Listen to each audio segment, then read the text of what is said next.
the Memphis Tigers basketball team with their first exhibition against Lane College. Also, baseball postseason, so a ton to get to over the next 3 hours. But like I said, Bryant and Brett with you in our Family Leisure studios. Brett, how are you doing today? How's your weekend?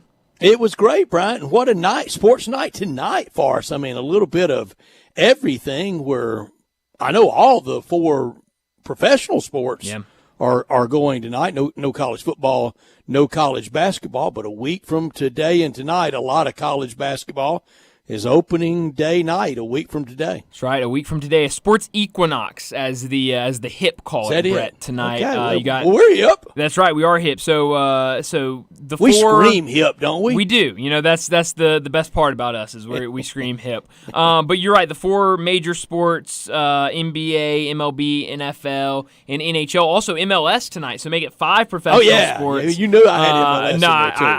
I know it. So it should be a really fun night. And a lot to watch. That back button's going to be working in overdrive tonight. What do you think will have the pie chart? What will have the domination for you tonight? What will be the percentage if you broke it out pie chart form? Probably baseball, but I don't know. Maybe NBA. One of those two, probably. Big slice of baseball for me. Then a smaller piece for Monday Night Football, and then Grizzlies. I like that. I mean, hey, plenty of options for people. So I think all are acceptable answers. You know. Don't know about the rest of the NBA. We'll get a lot from me tonight, but the Grizzlies will, and we'll discuss the Grizzlies start and the weekend. And I'm not stunned by it. I'm a little surprised, but I'm not stunned with the tread off the tires. Yeah, no, I mean you're right, but I mean I think with everything got kind of going around this team, and with the injuries and the fact that you had to play the defending champs and then immediately jump on a plane, go out to D.C., lose an hour of sleep, and then play the Wizards. I mean, that's a tough 24-hour turnaround, and so I don't think anything has surprised me much. But it will be interesting to talk to DeMichael Cole in our next segment about this Grizzly team. And if we catch up with DeMichael, he's normally with us at 5 on Monday, but we know at that time tonight he's got availability with Taylor Jenkins around that time. So we're trying to catch up with him about 3:30 if we can catch up with him. If we can't, we'll talk a lot about the Grizzlies then. On the NBA front, and I know it's early for everybody, but Neil McCready had a good line to me Saturday night. He's a huge Oklahoma City Thunder fan and a huge NBA fan, but he had a good line. We were going down to the field late in the game, and he asked me what the Grizzlies did tonight. That was Saturday night. Right. Dropped one in D.C. to Washington, and this is a good line. These games count just as much as March games. That's right, they do, and not the best, not the start you wanted if you were a Grizzly fan. That's for sure.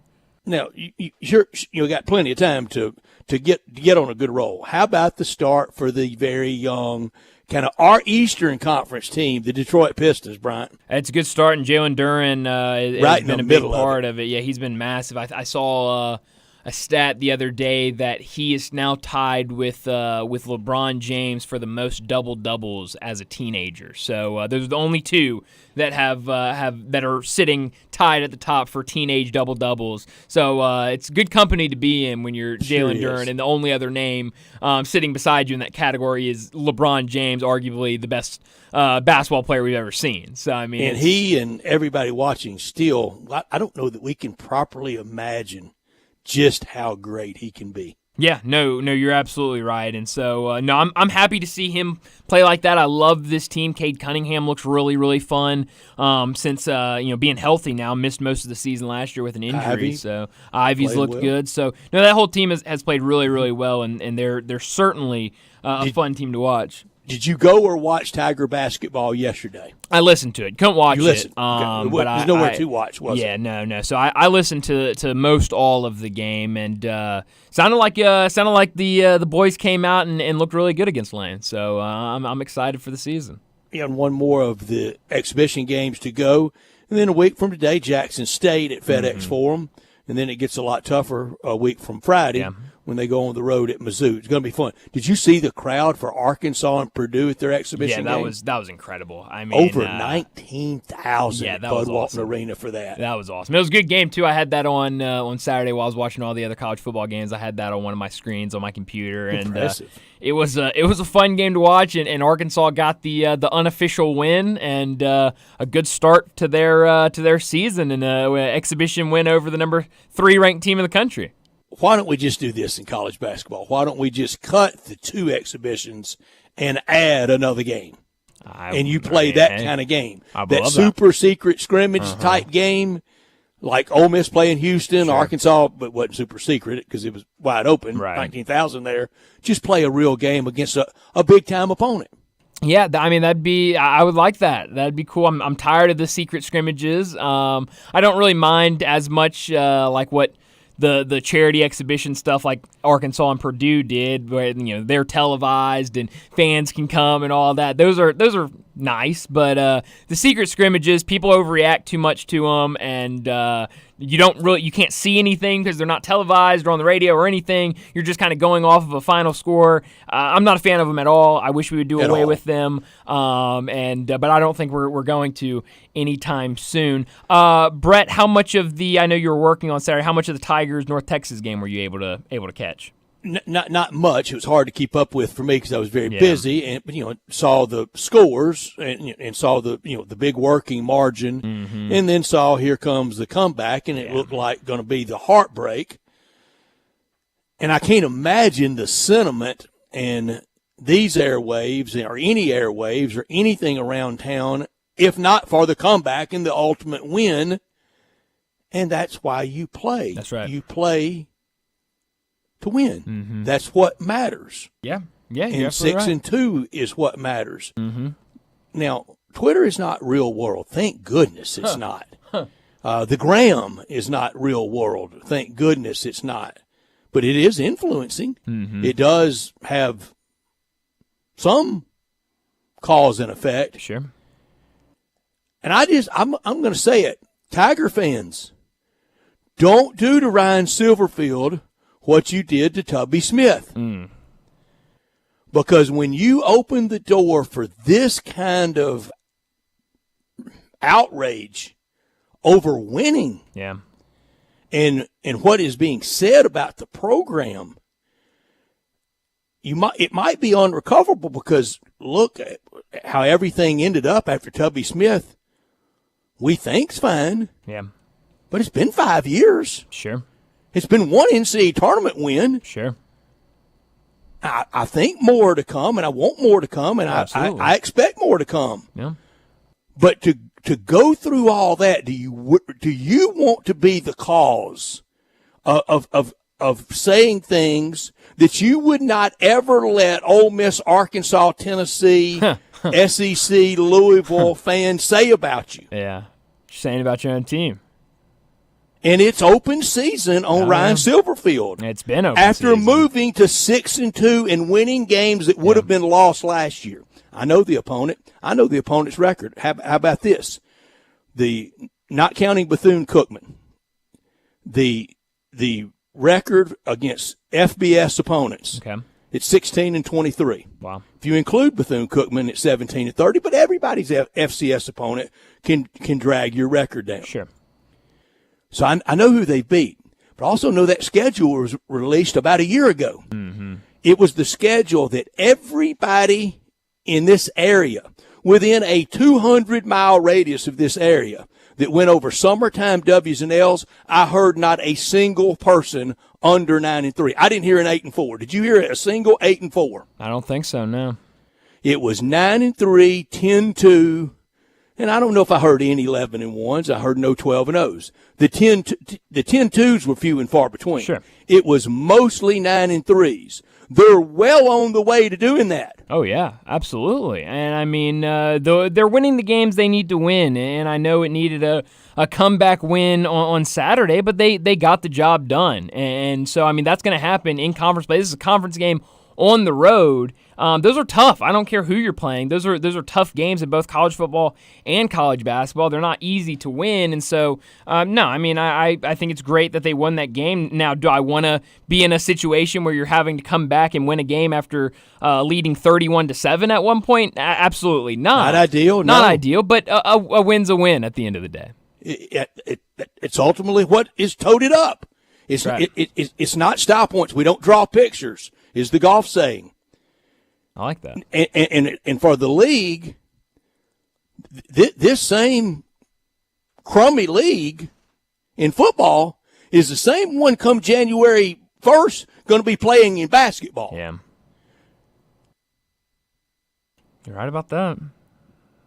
I mean, so I'm going to paraphrase Michael Parsons a little bit here. Mm-hmm. Would we dare have this kind of intensity, scrutiny, heat, so the microscopic examination? We sure don't do it for the Grizzlies. No. Are we going to do this to Penny Hardaway? Have we done it to Penny Hardaway? No. Certainly Are we not, going no. to do this to Penny Hardaway? Highly doubt it. And he said yesterday, and he told the truth. He told the just flat truth that this non-conference part of the schedule that really starts a week from Friday against Mizzou. Yeah. That's when it really starts. It's everything. Oh, absolutely. Because that conference is pure slop. Yeah.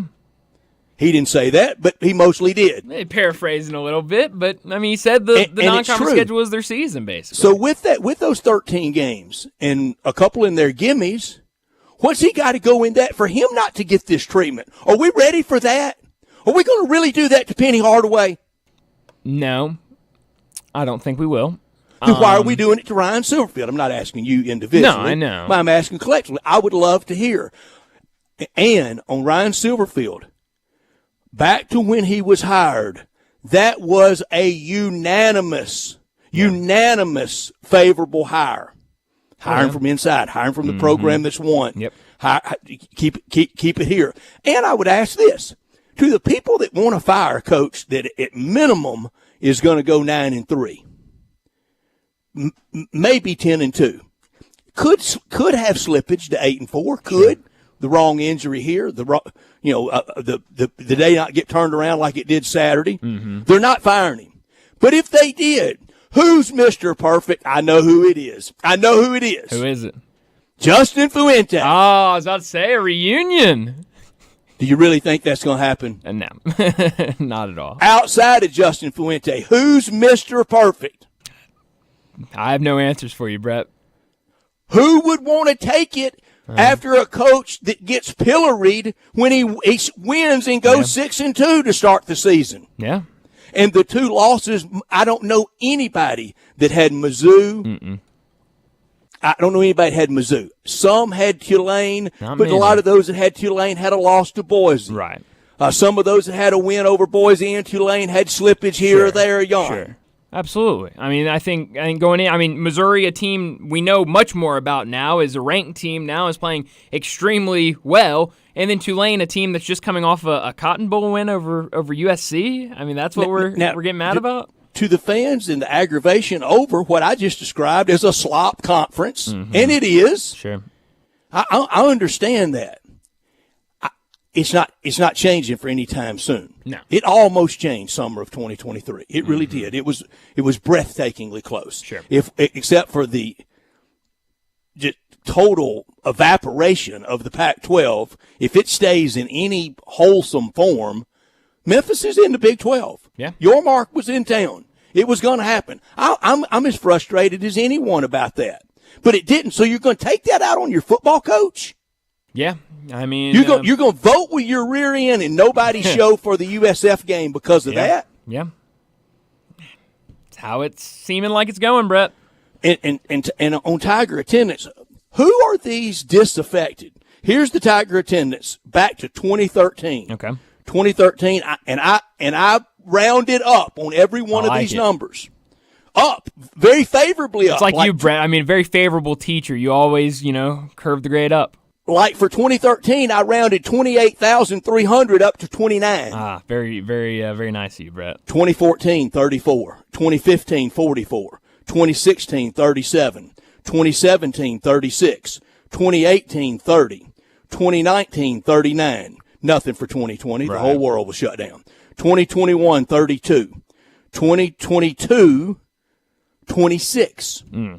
Wow. This year's about 27. Wow. I'm going with official numbers, box score numbers. This is not scan counting, all this gobbledygook. I'm going to go whatever the box score said.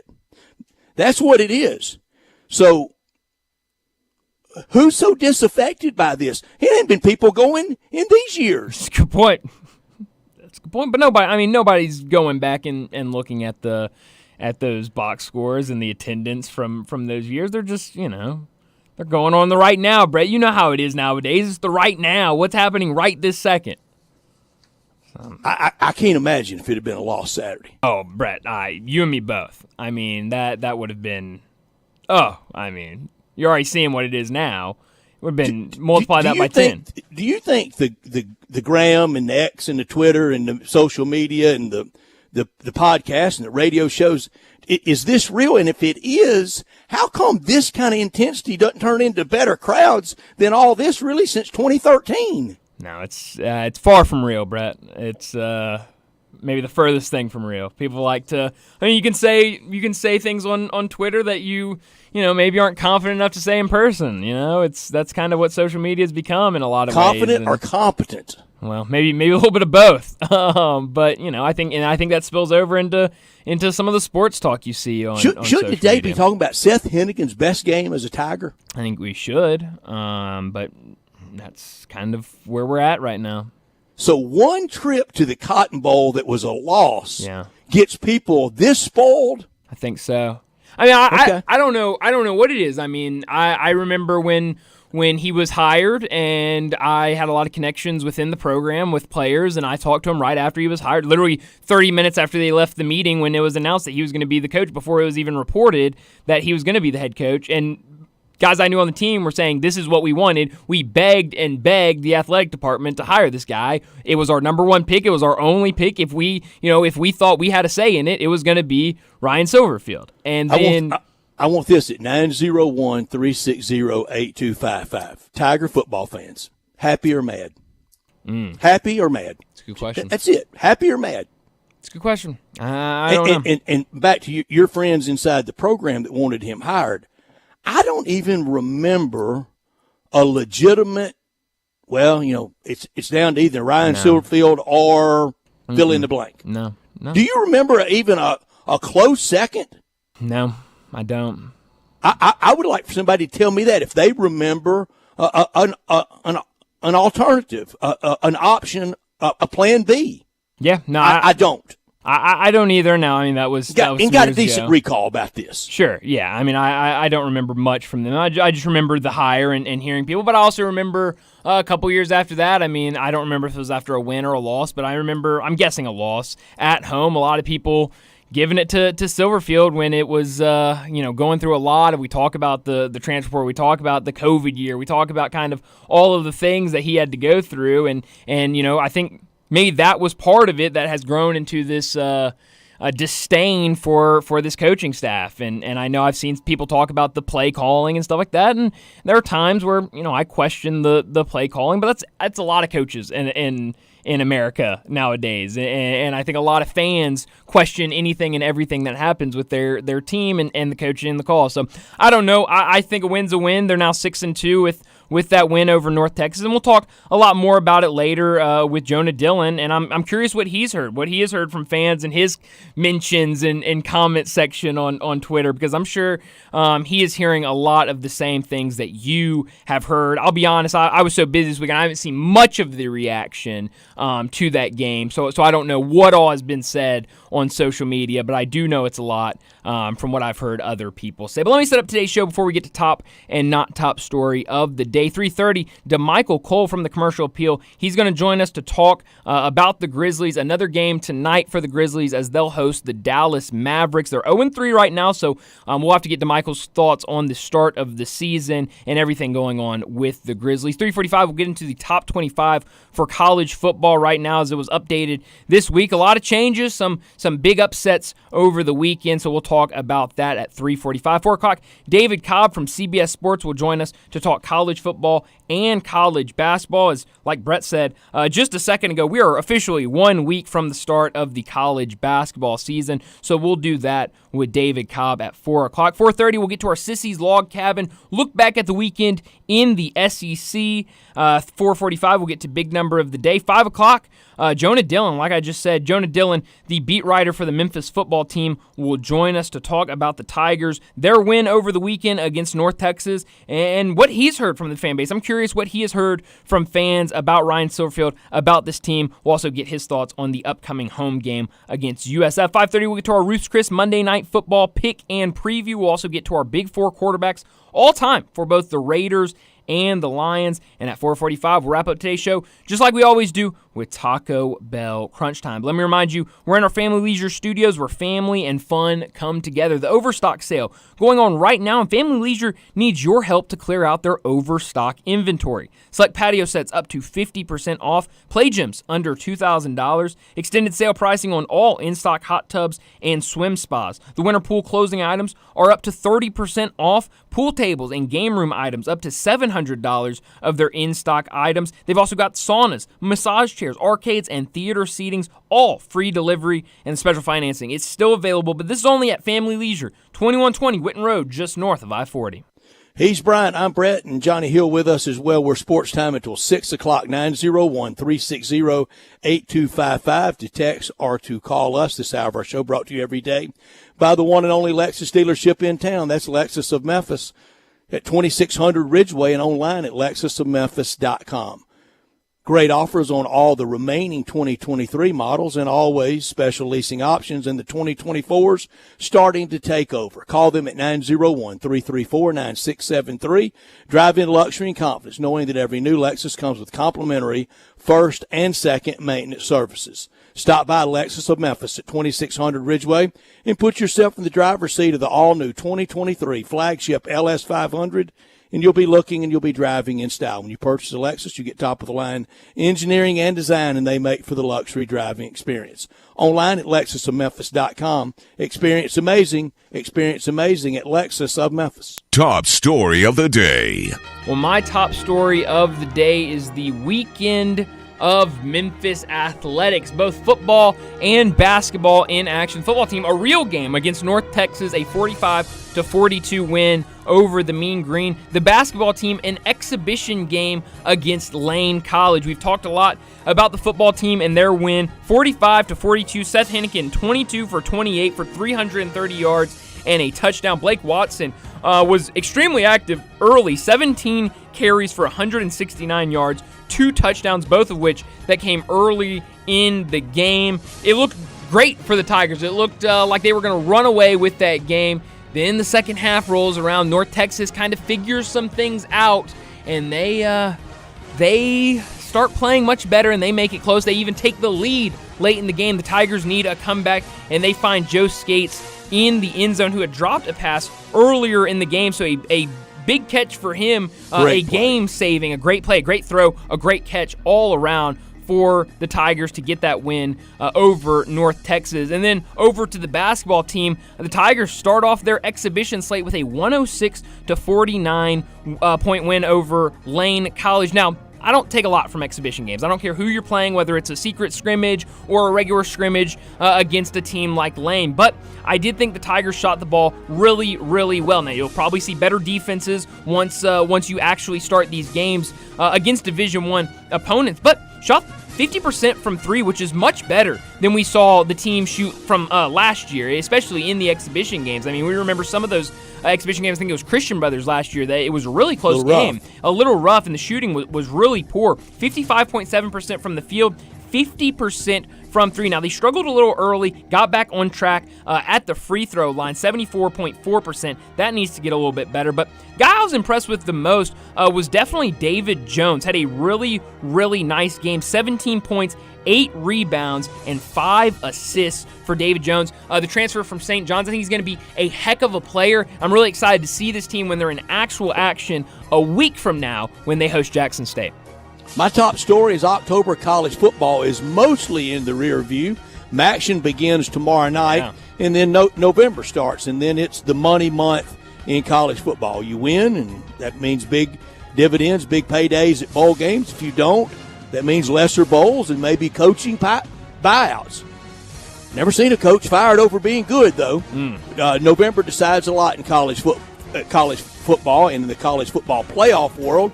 Tomorrow night we get the first reveal. Here comes the bowls and whether it's a great season or a really good season.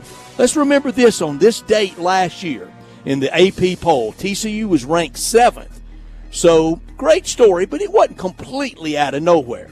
Ole Miss right now, they're 11th in AP. A year ago today, Ole Miss was 8-1, and they were, I think, 11th in the AP poll. And then they didn't do anything down the stretch. Didn't win another game after getting to 8-1. So right now, this month that will define your season is getting ready to start. First college football playoff rankings tomorrow night, and a whole lot of controversy will come out of that. But I know this: if you want to move up and stay relevant, you got to win games. Not top story of the day. You're right. Winning is the answer. You've said that all season long. Should fix everything. It should fix everything. And we'll see that first ranking tomorrow night. We have gotten some text messages about Ryan Silverfield in this Tiger football season. Got one text: happy 10-year bowl eligibility. Let's not forget about Larry Porter. That really wasn't that long ago when this team was really rock bottom. We got another text. I don't get any disdain for Ryan Silverfield. Penny hasn't done anything yet. He also said heck no on Fuente, and I wonder how many of those people buy tickets to football that complain all the time. I go to every game, and for the most part, I'm satisfied with what Silverfield has done. So that's one of those people you've been talking about, the ones that are at the games. And seems like he has no complaints. Bring 10 Ryan friends Saturday to the USF game. Yeah, absolutely, definitely. My not top story of the day is the Grizzlies and what they did over the weekend. We talked on Friday when they were set to host Denver that night at home, and for the most part, I thought they played pretty well against the defending champs. Made it close at the end. I don't think anybody was really expecting them to win that game, and they didn't, but I thought it was very competitive down the stretch and very close. Right after that, they have to hop on a plane, get over to D.C. You're in a different time zone, and you got to play less than 24 hours later against the Wizards. Now, I know that's the NBA. That's how it goes. You're going to have back-to-backs and things like that, and they really didn't meet expectations against the Wizards. Now, they did kind of close the gap late and make it close towards the end of the game, but now coming back home tonight to host the Dallas Mavericks, Grizzlies are 0-3, still looking for that first win of the season. Will they get it tonight against Dallas? I know Kyrie Irving is questionable tonight with a foot injury, so maybe one star down for Dallas, but we know about the injuries for the Grizzlies. Will tonight be the night that they can bounce back and get their first win of the season? My not top story, I ask almost rhetorically, are we really going to do this with Tigers football and to Ryan Silverfield? He's already the 6th winningest coach ever at the University of Memphis. Here's who is in front of him: Coach Billy Murphy, Tommy West, Mike Norvell, Richard Williamson, and Chuck Stobart. 3 more wins and he passes Stobart for 5th. He should do that this year. He should end this year the 5th winningest coach in the history of Tiger football. And I would love to remind people, there was zero pushback. Zero pushback to his hiring. You can rewrite history all you want, and you can say it, but I don't believe you when you say it. Nobody was adamantly opposed to him being hired. I don't think even slightly opposed. And the difference between this year and last year, in all those heartbreaking games last year, he's winning them this year. I know the opponents aren't very good. I went through that record. But this is the schedule. This is who they're playing. On the fly, you're not going to make up a different schedule. On the fly, you're not going to get in a different league. The Big Ten and the SEC's not calling. Right for now, the Big 12's not calling. Right. And I don't, and nobody's going to call if they look up Saturday and there's 17,000 there.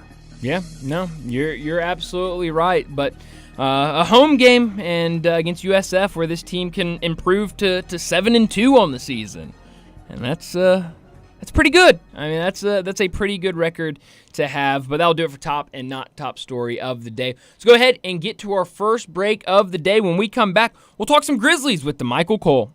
We are real sports talk. Sports 56 WHBQ.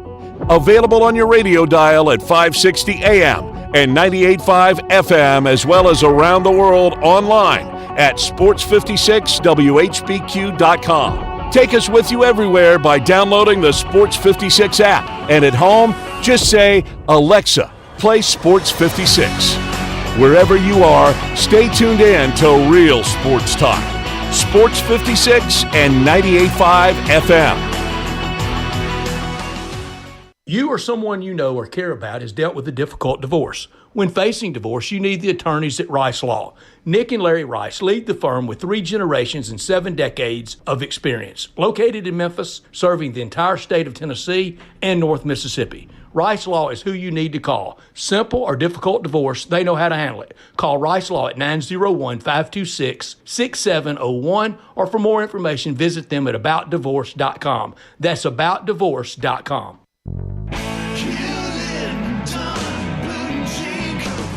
Hewlett & Dunn Boot and Clothing Company, we have it all. From handmade Amish leather belts, fine and casual clothing, boots, casual boots, work boots, fancy boots, and even safety-toed boots. Lots of cowboy hats to choose from, even Nebo lights, good-looking duck head dress shirts, duck head caps, shorts, and pants. Tons of jeans from Ariat, Wrangler, Devil Dog, and Kimes Ranch jeans.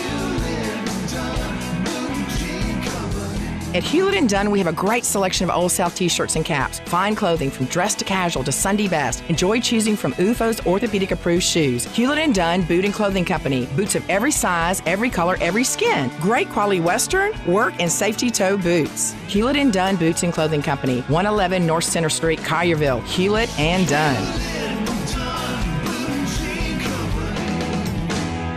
Hewlett & Dunn, serving you and your family since 1961. Wow, I feel good.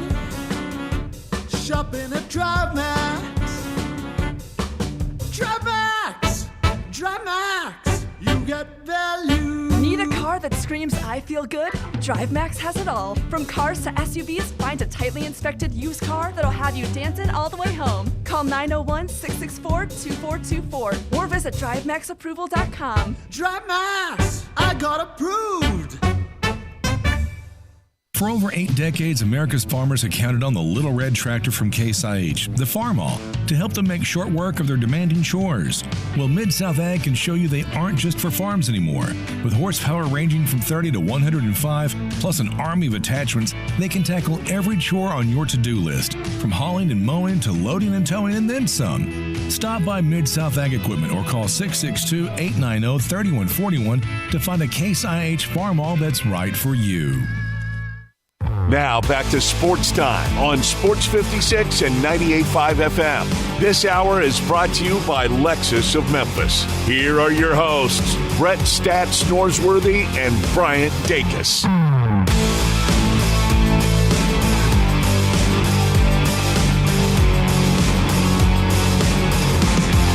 Welcome back into Sports Time. Bryant and Brett with you on a Monday. Let's play Melt the Text Line. Let's do it. I love it. I love all of the texts. Keep them coming. I want to hear what everyone has to think about this Tiger team and about Ryan Silverfield. But if you don't want to text about the Tigers and you want to text about the Grizzlies, let us know what you think about this Grizzlies team through 3 games, because right now, joining us, DeMichael Cole from the Commercial Appeal. He's the Grizzlies beat writer. DeMichael, thanks so much for joining us. Give me some positivity. Give me some feel-good about the Grizzlies, who have started 0-3 and now host the Mavs tonight. Yeah, it's been a lot of negativity, right, with this start. But one positive thing I will say is I think, they're closer than some people think at this point, simply because slow starts aren't very uncommon for Taylor Jenkins' teams. Defensively, last year, I remember we were having conversations about how the Grizzlies were struggling. The year before that, they got off to a slower start defensively. In both of those seasons, they finished top 5 defensively. So I think the defense at some point will kind of, help turn things around. And offensively, I don't think they'll be great at any point until they get some of these big offensive producers back in, whether it's, Santi Aldama, Luke Kennard, John Morant. They need, those guys. Maybe they can be serviceable without Ja, but they'll need him back too, kind of to really get things going on that end. DeMichael, opening night was Wednesday, and all the pomp and circumstances and good feelings that we have around the team, I still mostly have most of that. The Steven Adams news was and remains rocking, and it will rock for a while. How much can Bismack Biyombo help? He can help. And again, the main thing I think is he gives them depth. We've seen, Kemp Lawson Jr. finally got, some rotation minutes in the last game. But before that, Xavier Tillman and Jaren Jackson Jr. pretty much were in the game, whether they staggered each other at, center or Jaren playing power forward. One of those two players was in the game for entire 48 minutes of the first two games. That's kind of not the Grizzlies' usual MO. Now you get Bismack Biyombo. We know about the shot blocking, the rebounding, the versatility as a defender to be able to, move his feet really well. He kind of fits the mold, of what the Grizzlies need. And offensively, he's not going to give you much. He doesn't have, much scoring ability outside of the restricted area. But the things that Memphis, are missing in Steven Adams, some of those things whether it's the screen setting, the rim protection and things like that, Bismack Biyombo can really give his team a boost. DeMichael, what have you heard on the injury front for Santi Aldama and Luke Kennard? Both have been on the injury report the last couple of days. We know Luke Kennard with a concussion. Santi Aldama has been listed day-to-day for about 6 or 7 days now. What have you heard about the progress both those guys are making? Sounds like Luke Kennard is really close. And, with Santi, we heard day-to-day from the onset. And I think we're, about 4, 5, 6 days in now. Yeah. So we'll see, what's next on his end. I haven't really heard too much there, and I don't think I saw him at shoot-around this morning either. But Luke Kennard particularly seems like he's getting close. And Saturday night was another tough one, but at a Friday night's loss, DeMichael, and I'm trying to find it half full here. I swear, I felt better about the Friday night loss to Denver than I have any of the 3 games. I know it's in there. Just need a little sorting out and a little good luck right now in a stumbling start. But I saw a good Friday night in a close loss to the champs. Yeah, that for one, defensively, they kind of they did what you have to do when you play Denver Nuggets. You got to make things. You got to make Nikola Jokic look like. Yeah, you just got to try to limit him in some type of way. He had 22, 12, and 7 in that game, which is great for most NBA players. That's a step below for him. Mm-hmm. So that's when he's gettable. Exactly, and the scoring and the assist numbers were both below what you expect from him. So Xavier Tillman Sr., Jaren Jackson Jr. both did a really good job. They played them very well. That's why I said defensively, I think they're going to find it faster than on the offensive end, and that can kind of give them more of opportunity. So I think they're close defensively. Offense is probably going to take a little bit longer, but once the defense gets there, they'll be able to win a lot more games because they'll get easier scoring opportunities on offense. And DeMichael, no rest for the beleaguered with the Grizzlies. Here comes Luka Doncic and Kyrie Irving in to kick you while you're down tonight.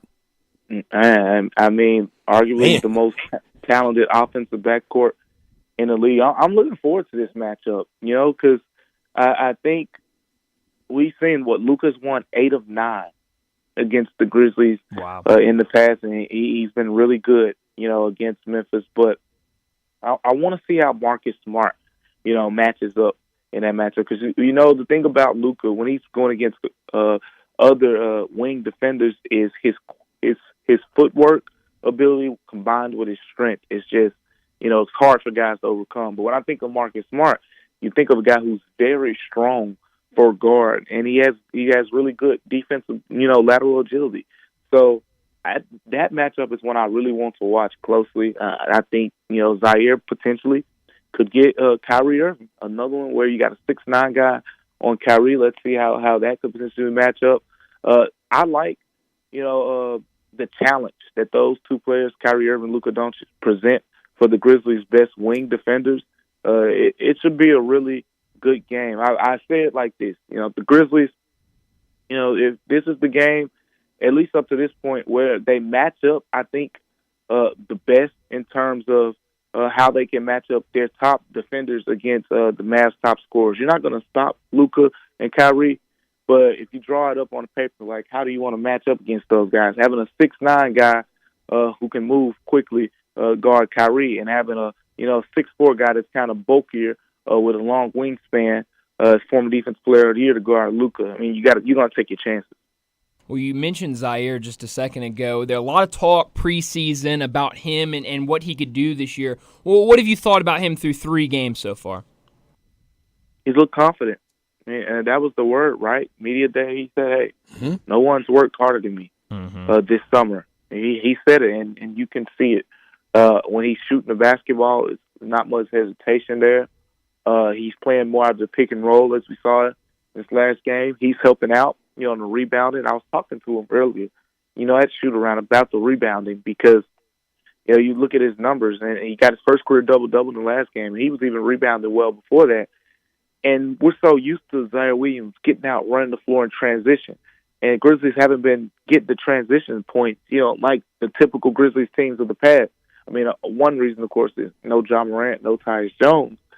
But a guy like Zaire Williams kind of putting that extra effort in to make sure that the team secures the rebound instead of leaking out, is part of it as well. So he's emphasizing that as a bigger part of his game. And you're seeing the impact, whether it's the shooting, whether it's him helping out on the glass, now that you're missing Steven Adams. He just looks more confident.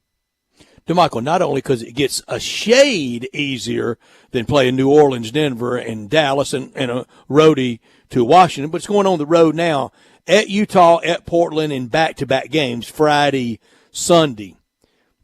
Might be a good time to go out on the road and kind of get locked into kind of Team Grizzly and all the distractions and the rough start. Put that aside. It might be a good time to get in a foxhole. Yeah, when you go on the road, all you got is your guys, right? So that's going to be the case, I think. And Utah's probably going to be a tough game. Anytime you go over there, they shot the ball really well against the Grizzlies last season in those matchups. But then you get Portland, 2 games against Portland, a team that, I mean, just being honest, I think the Grizzlies don't look good right now. Portland looks bad. Yeah. They like a young team. They're like a young team that's trying to figure this thing out, and I think that's the case over there right now. So you basically very winnable game, but you also can go there and, like you said, you limit the distractions. You focus on yourself. When they get back to Memphis, they should come back, with maybe a win or 2, potentially even 3 during that stretch. DeMichael, last thing for you real quick. We're short on time, but with these injuries, with the Ja Morant suspension, and after watching this team through 3 games, who in your opinion needs to step up the most for this team going forward? Right now, I mean, you go with a number of guys, and that's the thing. But yeah. I'll say this: I think you need more consistency from Jake LaRavia and David Roddy, and this is because Santi Aldama's out, Luke Kennard's out. That has been the biggest reason for the struggles so far. I think even more so than missing Ja Morant, because you haven't been in closing situations that much. So far, I think it's been more of when you go to the bench, you're not getting consistency in any form. You get a good quarter from those guys, you get a couple shots made, and then it kind of goes away. So I think you need more consistency from a Roddy, from a LaRavia. John Contrast provided a nice boost in that last game. We'll see where they go from here, but that's what I'm looking for more, especially with Santi and Luke out. Well, it should be an interesting one tonight against the Dallas Mavericks. But DeMichael, thanks so much for joining us. We'll do it again Monday. All right, appreciate you guys. Thanks, DeMichael. Thank you, DeMichael. Have a good game. DeMichael Cole with us from the Commercial Appeal. And a good road trip. And a good road trip coming up. And we're in that stretch, Brett, where we've gotten the grind of the NBA basketball season started, and it's a long one, but it's fast. You're going from city to city. What would be your word to describe the 0-3 start? If we played just word association, mine is not shocked. No. Is that a good word? Yeah. It's more of a... Yeah. Now, is that full or is that with the M and it's meh? No, I think it's just EHH. Means don't care, and we care.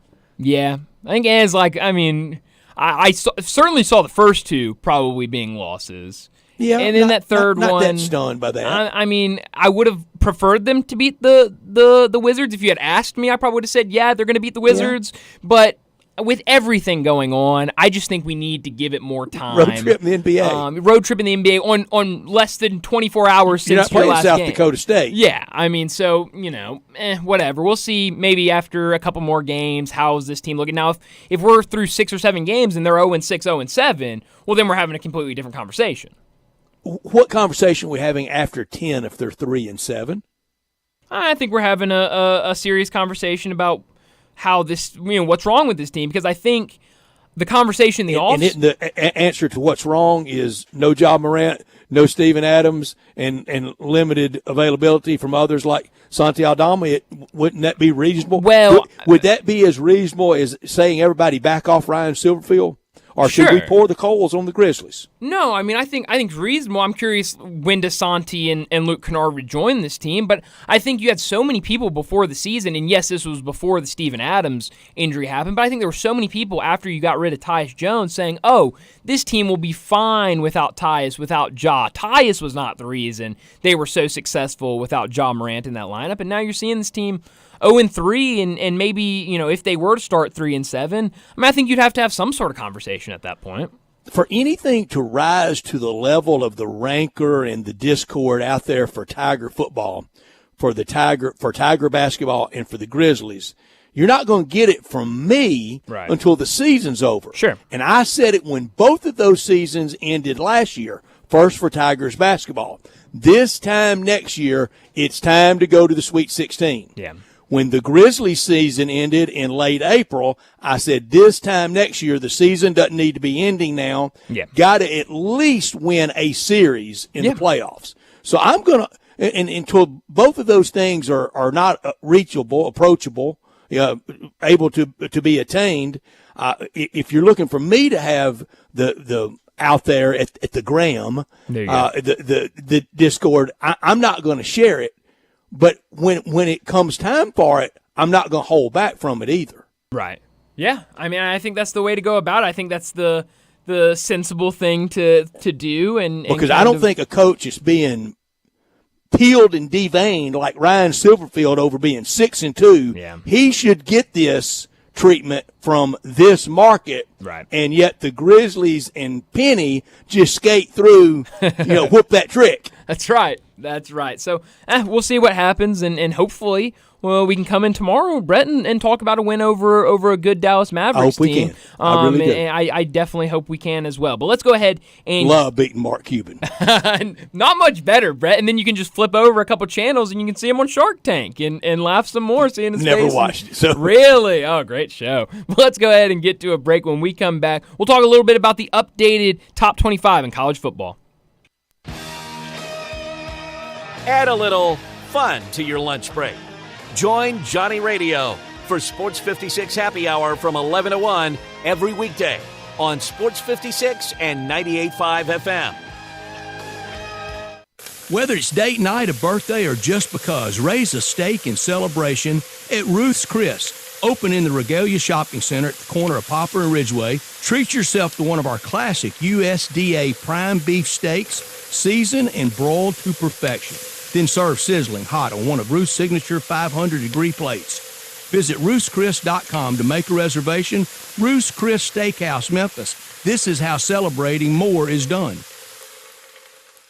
It's football time in Memphis, and if you or someone you know is thinking of selling their home, it sure better be home selling time in Memphis. And just like you may have a favorite team, favorite coach, or favorite players, you may not have a favorite real estate agent. If you don't, think about drafting me, Sheldon Rosengarten, with Marks Bensdorf Realtors. I always tell people they need to talk to 2 to 3 real estate brokers to find out who will be the best quarterback of their home selling team. Have you heard people say that when you want the job done, call Shell Done? Find out why my award-winning, highly successful strategic marketing program with the Shellbucks option can mean the difference in whether you sit or sell. Also find out how to take advantage of our worldwide relocation network. Call or email me at 682-1868 or memphisrelocate.com. That's Sheldon Rosengarten at 682-1868 or memphisrelocate.com. Do it now and go Tigers. Jessica, this is the happiest day of my life. Right up there with the day I bought my RV and insured it with Progressive. Man, I love that thing. There are a million fish in the sea, which I'm reminded of every time I bring my RV to the lake, but I vow to love and cherish you just as much as I cherish campsites with full electric and water hookups. I'm so sorry. Protect your beloved with an RV policy from Progressive. Take as little as 4 minutes to see what you could save at Progressive.com. Progressive Casualty Insurance Company and Affiliates. If you haven't experienced Genesis Diamonds yet, your moment has arrived. Next weekend, November 10th through 12th, Genesis is putting everything on sale. Save 20, 30, even 35%. Rings, earrings, bands, bracelets, engagement rings. World-class designers will be here too, showcasing fashion jewelry never seen here before. All on sale. Luxury pre-owned Rolex watches and all lab-grown diamonds are also included. Don't miss this spectacular store-wide sale. Next weekend, November 10th, 11th, and 12th at Genesis Diamonds, Poplar and Perkins Extended. See store for details.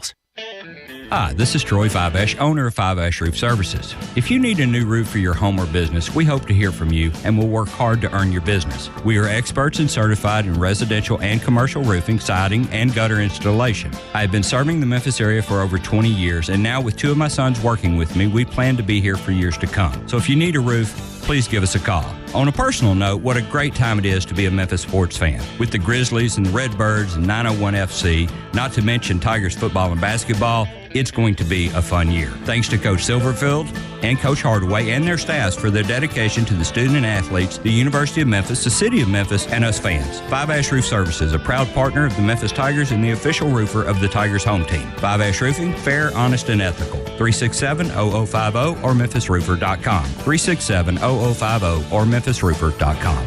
Five Ash Roofing, it's what we do. We're here for you.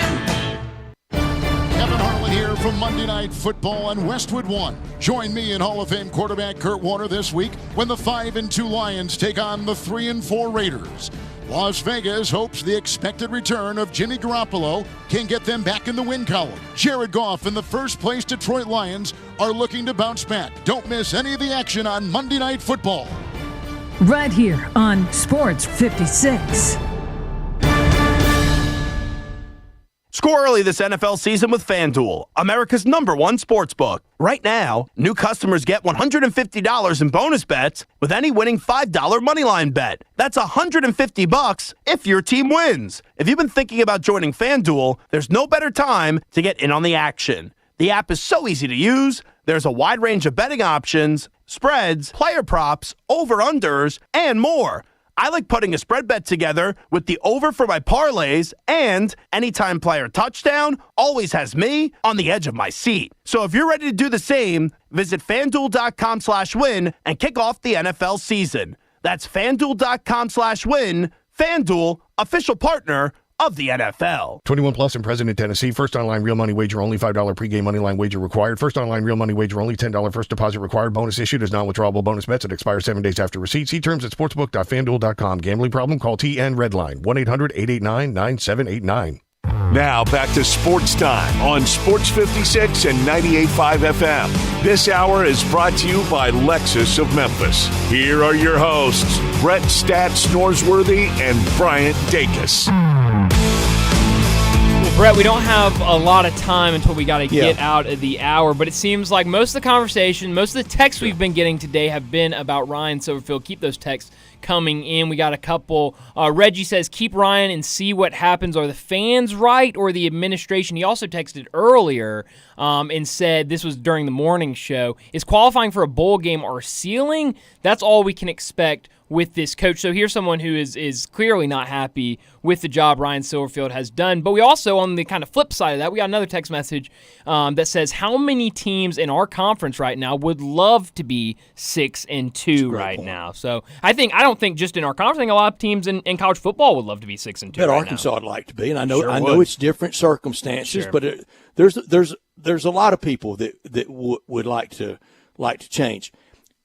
I would, as as softly and as nicely as I know how, one thing I would stylistically offer this as advice to Ryan Silverfield, but also remember that when he took over, immediately we were shut down for a year and a half, essentially. So in 20 and 21, in that kind of introductory period, that glad-handing period, that get-to-know-you around town period, I think he could probably do more than he's done. But remember how it started for him. It started in a very awkward, klutzy time, nationwide, worldwide. And not just because I do this, but I think he could offer himself, and he does do a lot here on this station, and we appreciate it. Absolutely. Whether it's on this show or other shows, he makes himself available. But I think I would do more. But when I say that, Bryant, we know somebody that did, if you had 2 cans and a string and a podcast, he would do their show. And what in the end did it get Josh Pastner? Wow, yeah. He had to leave before they got rid of him. Josh hardly could coach for doing all the shows. That's right. That's a great point. He did, and he literally hosted shows with people on vacation, I was told. Really? Wow. So, I mean, that was who Josh was. But like you said, I mean, kind of got him nothing. Got him absolutely zero. Fans were still calling for his job, and ultimately he left to go take another job before he was ran out of town. So I mean, it is an interesting situation. But keep those texts coming about Silverfield or anything else we discussed today on the show. But we need to go ahead and wrap up this hour, get to a break, because when we come back, we're gonna talk some college football. We're gonna talk some college basketball with David Cobb.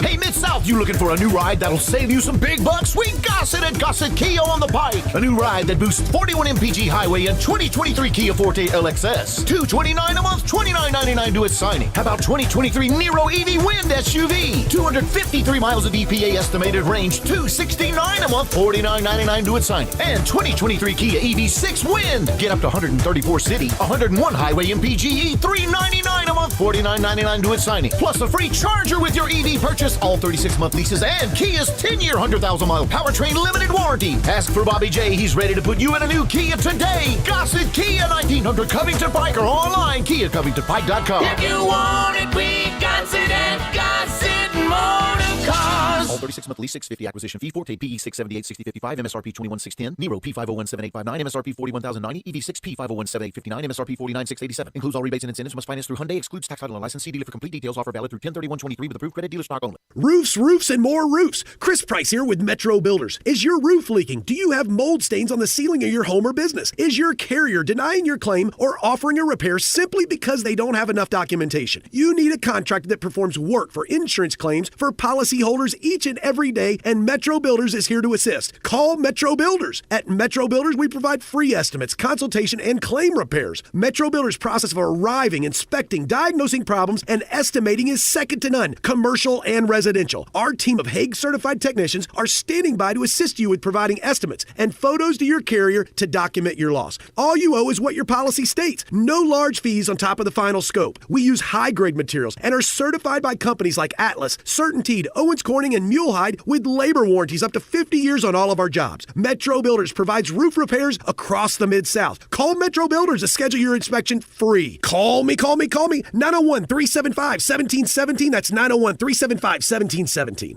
Welcome to Triumph Auto Sales, where you'll have a great car buying experience. Triumph Auto Sales is your #1 source of quality pre-owned vehicles ranging from lease returns to new car trades, all at huge savings. Plus, Triumph has a full array of financing options to meet your needs. Find your next car online at TriumphAutoSales.com or stop in today at 4875 Elmore Road. Triumph Auto Sales will help you get the vehicle you want at the price you need and the service you deserve. For a great car and a great experience from a local and family-owned business, visit Triumph Auto Sales.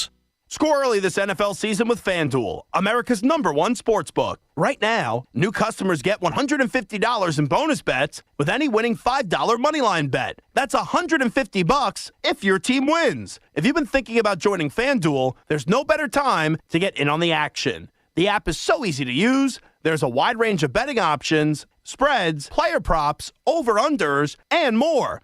I like putting a spread bet together with the over for my parlays, and anytime player touchdown always has me on the edge of my seat. So if you're ready to do the same, visit FanDuel.com/win and kick off the NFL season. That's FanDuel.com/win. FanDuel, official partner of the NFL. 21 plus and present in Tennessee. First online real money wager only. $5 pregame money line wager required. First online real money wager only. $10 first deposit required. Bonus issued as non-withdrawable bonus bets. It expires 7 days after receipt. See terms at sportsbook.fanduel.com. Gambling problem? Call TN Redline 1-800-889-9789. How long has it been since you heard the term being overstocked? Well, it's happened at Family Leisure. Yep. That means you get the savings, like select patio sets that are up to 50% off. If you need a play gym, you're in luck because they're also overstocked and start at under $2,000. Pool tables and game room items up to $700 off of in-stock items. Saunas, massage chairs, arcades, even theater seating. Special financing is available with free delivery. Family Leisure is extending sale pricing on all in-stock hot tubs and swim spas. And if you need supplies to close up your pool for the winter, Family Leisure has them up to 30% off. It's been a while since you've heard of an overstock sale, but Family Leisure is right in the middle of one. Huge deals and a huge overstocked inventory. That means great savings for you. It's happening now at Family Leisure, Whitten Road at I-40, where family and fun come together. Go where the season takes you, and it'll take you to huge savings at Gossett Mitsubishi on the Pike. Be packed with power in 2024 Mitsubishi Mirage G4. 37 MPG combined, $18,755 or $199 a month. Ready for adventure? 2023 Mitsubishi Outlander Sport, $25,595 or $299 a month. Plus 7 seating and top safety pick 2024 Mitsubishi Outlander SUV, $32,185 or $399 a month. And every new Gossett Mitsubishi is equipped with Mitsubishi's 10-year, 100,000-mile powertrain limited warranty. You want it, we Gossett. Gossett Mitsubishi, 1870 Covington Pike, or 24/7 at memphismitsubishi.com. If you want it, we Gossett at Gossett Motor Cars. All 84 months, 500 military rebate, loyalty, conquest rebate, 500 G4, RHFO 1918, MSRP 19255, Sport, PU 015-137, MSRP 26595, Outlander RZ 006545, MSRP 33185, includes all rebates and incentives, PF 695, excludes tax title and license. See dealer for complete details. Offer valid through end of the month with approved credit, dealer stock only. Sports 56 traffic. Good afternoon. We've been in pretty good shape so far, trying to get up through Midtown on I-40 over here at Chelsea in both directions. 55 has picked up southbound down through South Haven, continuing into DeSoto County. Looks good at the moment on 40 East. We've checked it from Sycamore View Road all the way out past Germantown Parkway. If you get hurt in a car crash, call 901 Attorneys here in Memphis. Check out their website. It's 901attorneys.com. I'm Commander Chuck with your on-time traffic.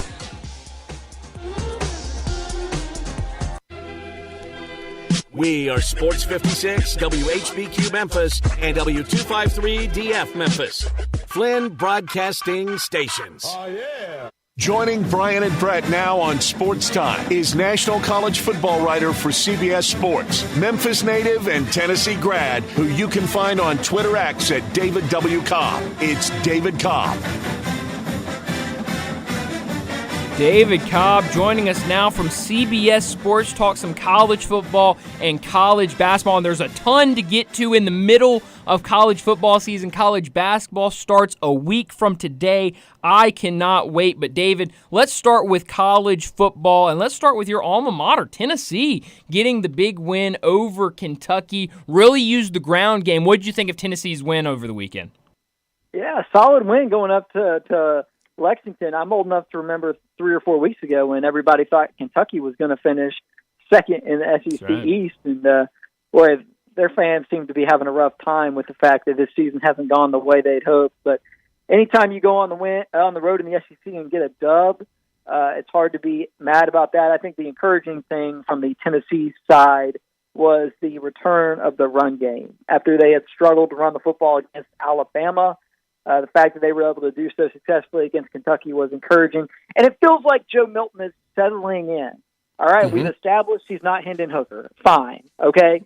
But he's settling in. He's not making some of the mistakes that he was making earlier this season. So is he going to go down in the school records for anything? Probably not.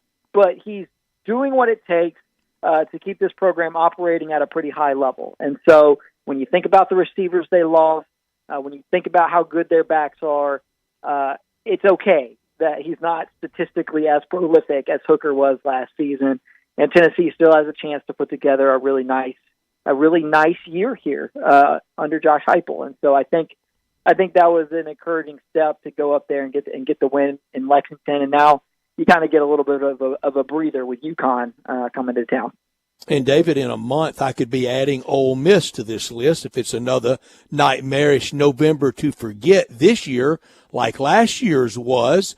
But if it's a November to remember, won't be having that conversation about Ole Miss. But if Ole Miss were to go 2-2 in the month of November, I'd say the same thing to Ole Miss fans that might be grousing about whatever the coach makes or the quick start. I would say Kentucky, Ole Miss, Memphis, and Arkansas. You need to remember from whence you came and know that it can be worse and not get so haughty. That's so true, and I feel like it's easy. It is easy to forget some of the lean times because you get coaches like Mark Stoops, coaches like Lane Kiffin, even Sam Pittman cycling up at Arkansas in year 2 there. Made it look easy.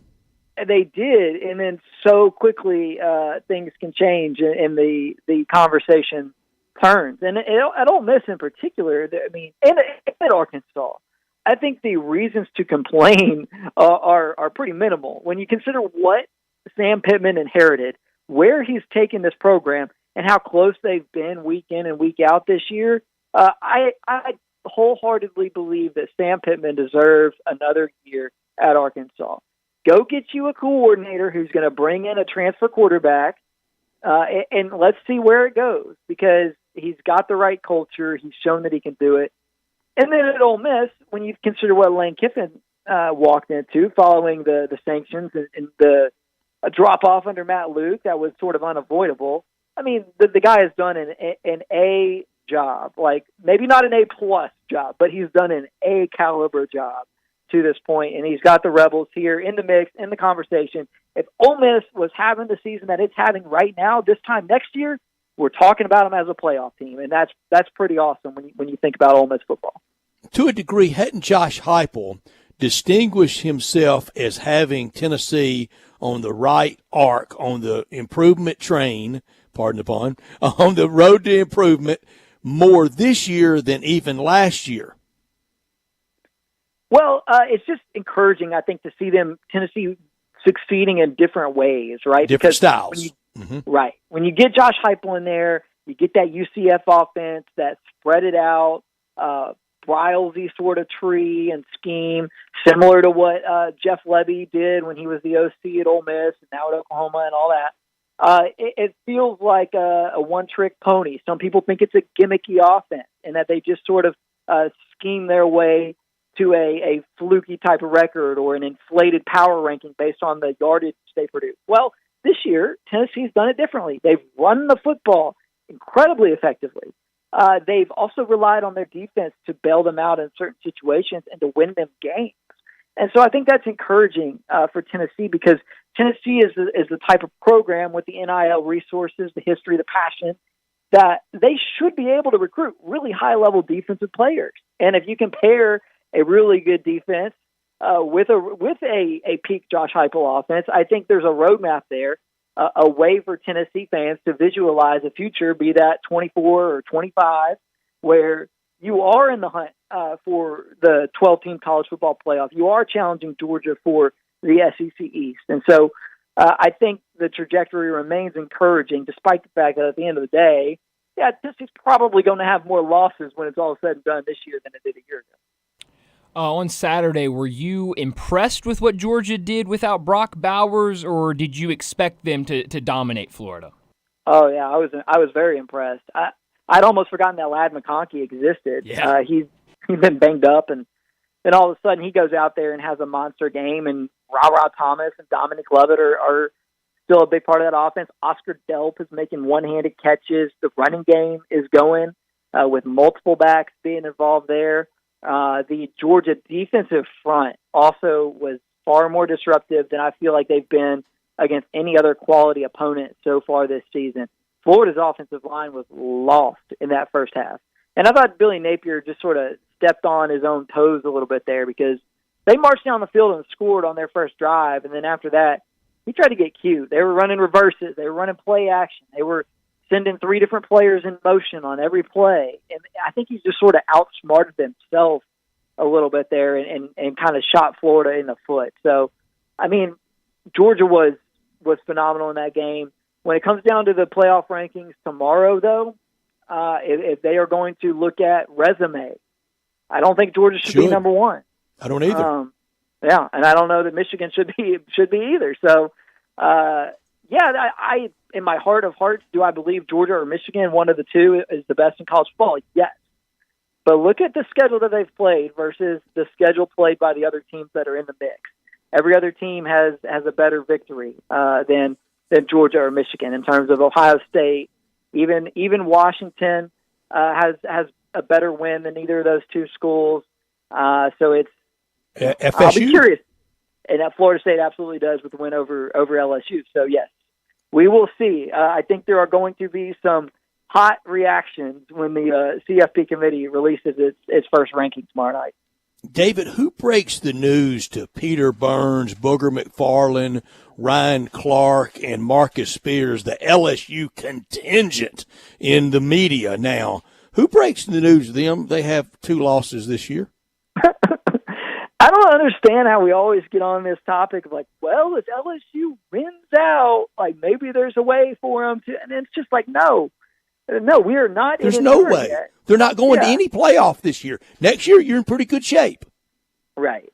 Exactly right. And I think sometimes we forget that the 12-team era has not arrived, and that's the reality. When you struggle out of the gate, you really take off the table a lot of the aspirations that you have at a program like LSU. And week 1 is a playoff type of game when the 14 playoff is what you're going for. And LSU lost that game. And then they lost on this. And so I think in the end, like, you can still feel encouraged about LSU's trajectory, and it would still be a big time win if they beat Alabama on Saturday. But any talk of the college football playoff, in my opinion, is ridiculous because there will be plenty of either undefeated or one-loss teams from power conferences ahead of those guys when Selection Sunday rolls around. So LSU, again, really good. I think, and I think they would be the perfect example if you want to make the case for 12 in the college football playoff, like we'll get next year. They are the argument for it because they could very well be playing their best football come late November, early December, and be a 10 seed with a wonderful opportunity and the talent and the pieces to go out and make some noise in a 12-team bracket. But I'm sorry, right now with the regular season meaning all that it does, you have put yourself too far behind to be in the mix. Talking to David Cobb from CBS Sports, and I've got to say, I brought up the CW last week with you, David, after Virginia beat North Carolina. I'm telling you, the wildest things in college football happen on the CW. Referee cam's great on the CW. Referee cam is great, but we also, after the game, got a fired-up Dave Doran after NC State beat Clemson, who started yelling at Steve Smith. That's breaking news. A fired-up Dave Doran. Yeah, that's right. That's right. Yelling at Steve Smith and telling the person who was interviewing him to tell Steve Smith in studio, which he was not on the CW at any point, so he would not be in that studio, right. that NC State is not just a basketball school. What do you make of NC State's win? And more importantly, the other team, Clemson, now losing another game. Yikes. Wow, the bottom falling out for Clemson. That was hilarious, though. The Doran thing, yelling at a CW sideline reporter about Steve Smith. Okay, so if I were a psychology major in college, I would be working on a think piece right now about the Deion Sanders effect in college football. I think this is another example of it. We've seen it with Ryan Day yelling at Lou Holtz. We've seen it with the Washington State coach. We've seen it with a handful of coaches this year who are just flying off the rails, going off the handle. I think they're like subliminally noticing all the praise and attention that Deion Sanders gets for being brash and for being like David out there. I mean, the point of the year. Oh man. Yeah, and I think they are like subconsciously maybe even like imitating that because there's like a little bit of fear, a little bit of admiration, a little bit of annoyance about what Deion Sanders is doing. Everybody's watching it, especially all these coaches. And I think they're like internalizing that. And that's why we get Dave Doran yelling at a CW reporter about Steve Smith's pick. I mean, it's just hilarious. But yeah, wow, what a loss for Clemson. And man, you're just going to look up at the end of the year and NC State's going to be bowl eligible for like year number 10 in a row under Dave Doran. They are, and David, that is such a great point. And the deep psychosis of it. I took psychology fall of 1983 too at Memorial Hall on Maple, and did well in it. But boy, you could write a end of semester term paper on that. And I think you're right that they all want their spot in the spotlight. And David, don't you just love in any walk of our lives somebody that comes up to you and go, Brett, I want you to the next time you see that David Cobb, you tell him blah, blah, blah, blah, blah, blah, blah. Like I'm going to pick up the phone and go, hey, David, ran into somebody the other day eating lunch and they wanted me to tell you blah, blah, blah, blah, blah, blah, blah. Yeah, exactly right. Yeah, I'm sure that CW reporter is frantically searching through his phone for Steve Smith's agent's number. But no, it's hilarious. It was also one of those instances of like the football coach punching back against the idea of like, being at a basketball school. I mean, we see it with Mark Stoops. Like this tension exists, like between the football coaches and the basketball coaches. Yeah, they used to hate each other. They get along better now than ever. Yeah, but it's interesting when we see it sort of boil over in the public eye like that. Yeah, David Cobb with us from CBS Sports. And David, a week from today, college basketball starts. For you next week, truly, because I mean there are games that like it. Next Monday, there's a great game at 3:00 in the afternoon. Oregon and Georgia. That's it. Yeah. Oregon, I can't wait. Well, Brian is ready. I love that, Brian. I love that. Well, I mean, in the middle of the afternoon, are you going to write constantly? All right, so we are doing like a winners and losers of the day story. But I think what I'm going to do, because y'all know we're in Nashville for like the next few months. So think about it, guys. There are 12 Division I schools in the state of Tennessee, including 6 that are like in the mid-state region. Yeah. So, and you're not far from Western Kentucky. Exactly. So I'm going to make it my mission to get out to some of these venues and see some of these teams play, like Vanderbilt and Presbyterian. Random game like that. If there's not a top 10 matchup elsewhere in college basketball that commands my attention, like I'm going to go try to catch like some of those types of games to see the venue. Talk to the coaches, learn whatever. Something. That's it, David. You got to be there. You'll learn something. Right. And I had such a great experience last year when we were in New Jersey, getting to hang out around Fairleigh Dickinson, built some wonderful relationships by writing about them before they made it big. I enjoyed being down in Hattiesburg and doing a big story on Southern Miss and their turnaround. So there are this is what I like about college basketball. There are great stories to be found at all levels of the sport, and we've got plenty of teams to choose from because there's 363 of them now. So it makes it fun though because you can go and find something that is not going to be reported on or found by anybody else if you're willing to look hard enough. So that's what I'm looking forward to about the start of college basketball is going out here and seeing some interesting venues and interesting teams. And just starting to get a read on where things are at because we got a long way to go on this journey, but it's always fun to get it started. Okay, just in the state of Tennessee, give me your preseason rank of the top 4 teams in the state of Tennessee. Well, I think you have to put Tennessee 1. I'm not saying Memphis is incapable of being the best team in the state this year. We just got to see it with Memphis because of all the new pieces that they have. They are talented and experienced and deep. So they've got the ingredients, and I know the exhibition yesterday was an encouraging start. However, we did also see Tennessee go and win at the Breslin Center against Michigan State, a team that a lot of people think will give Purdue a run for its money in the Big Ten. So I'm going to start with Tennessee at 1. I'll put Memphis at 2. Doesn't have to be that way in March, but that's where I'm going to start with it. And then I'll give a little bit of a nod to Jerry Stackhouse and Vanderbilt, even though they lost some guys to the portal. I think he's a great on-court coach. I think his X's and O's stuff is pretty solid, and I think if he had a Memphis caliber roster, like they would be really, really good. So I'll put Vandy 3, and then at 4, I would either go Belmont or Chattanooga. Belmont is pretty steady now.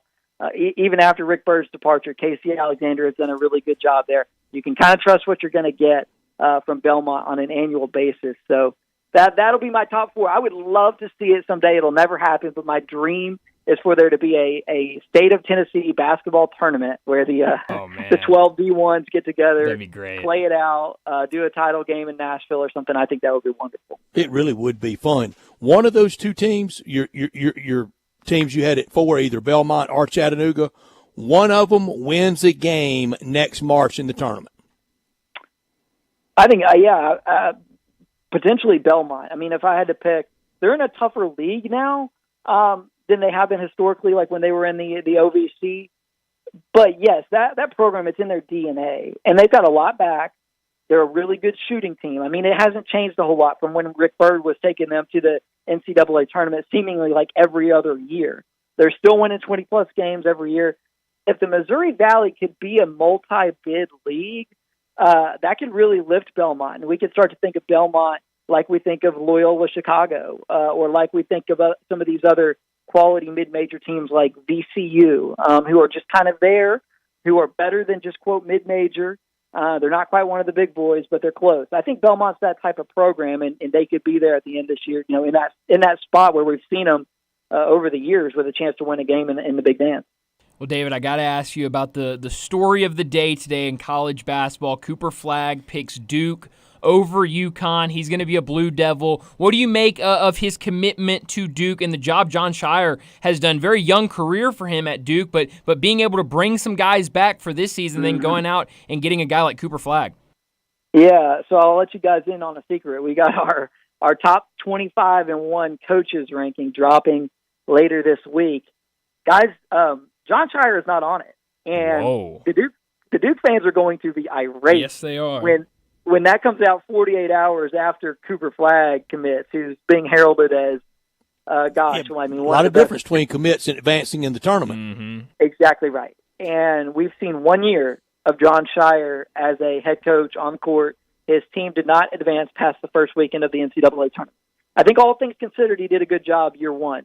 He won the ACC tournament, right? That's a nice accomplishment. Mm-hmm. Sure. But I don't think there's any coach on that list that we're producing who is in only their second year as a head coach. So there were some other coaches who had good debuts last year, but the recruiting under Jon Scheyer has been phenomenal. Now let's go see them put it all together. And they do have a roster that is good enough to do it. We could be talking about Jon Scheyer as a top 10 coach this time next year. We just got to see them put it together. And if they can, this will be the Duke of old, and maybe even something better than what Coach K had going the last 5 or 6 years on the job.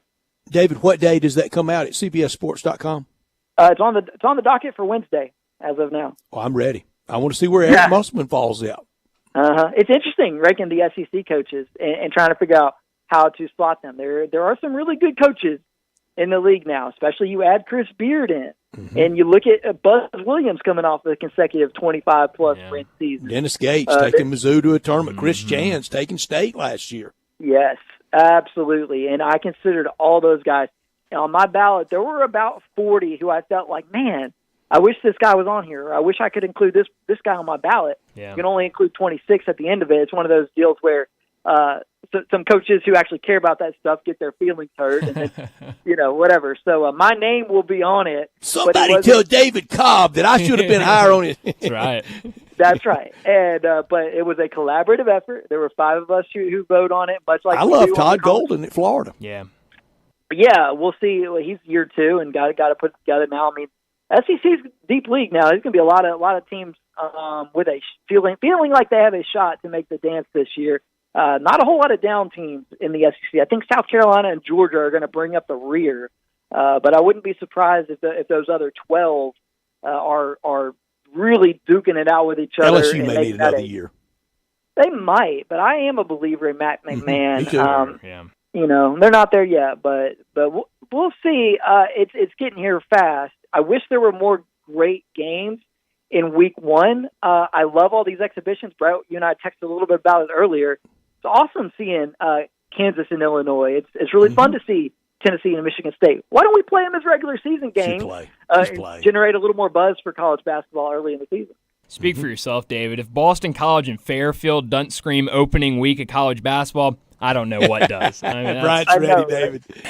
That's a great game. You got to be a junkie to enjoy some of the first week stuff. I am. So. I'll be watching it. I know you will. I got to have it, David. I got to have it. That's right. Yep. Well, David, thanks so much for joining us, and we'll do it again next Monday. All right, guys. I appreciate it. Thanks, Thank you, David. Great hit. David Cobb from CBS Sports. So glad to have him with us every Monday. And it's the time of the year that we have to talk about both because it's crossover time of year. When it's crossover time of the year, that means it's getting close to holiday time of year. And holiday time of year for both of them, you need to start and finish at the commissary. Either location, the Collierville Commissary at Houston, Levy, and Poplar, or the original in Germantown. That's where you can get the holiday bird for the Thanksgiving holidays and then again for the Christmas holidays, the holidays in December. Whole turkeys and hams, all the sides, gravy, dressing, sweet potato casserole. They've got it all. Cranberry sauce, mashed potatoes, rolls, butter, plates, utensils. They do everything but clean up for you, and at a very reasonable, very affordable price. Look, we know what inflation is doing out there. I don't know that you can go to the market and do all this and all that work and all that goes with it for any better price than what the commissary is doing it for. They've been doing it for so long now, and they're ready to make your holiday perfect. Call 901-754-5540. They'll give you instructions on heating and the specific dates, but you'll get that smoked turkey, the homemade cornbread dressing, the gravy, the sauce, potatoes, and also they got the hams. And if you do it the first round of holidays, you're hooked. I guarantee you do it the second round. 901-754-5540 or online at commissarybbq.com tonight. You can enjoy ball there tonight, the World Series, all week long, and into Tiger basketball starting the season. What a great place to watch and enjoy the games. And for around the holidays, you're going to want to deviate a little bit from the traditional holiday fare and get the commissary barbecue for people coming in a day or two early, or some of them that stay a day or two late. You're still going to have to feed them, even if they overstay the welcome, with all the great barbecue done the Memphis slow-cooked way. 901-754-5540 or online at commissarybbq.com. Well, let's go ahead and get to a break. When we come back, we'll get to our Sissy's Log Cabin, look back at the weekend in the SEC. Join the voice of the Tigers, Dave Woloshin, for Wolo and Friends. Weekday mornings from 10 to 11 here on Sports 56 and 98.5 FM.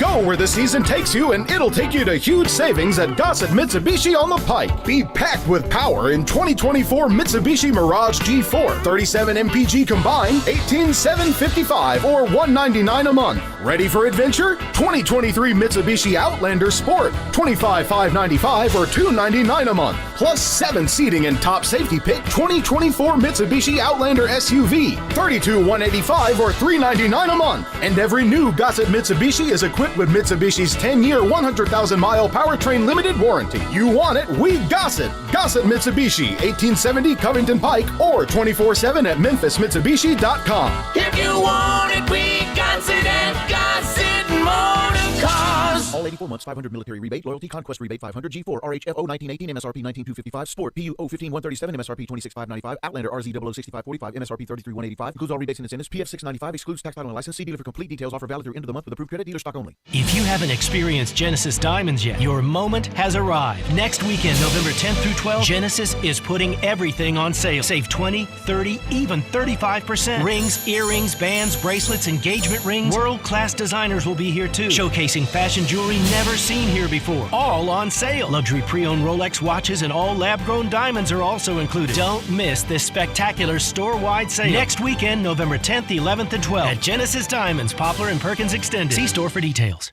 Welcome to the Rendezvous. This is John Vergas.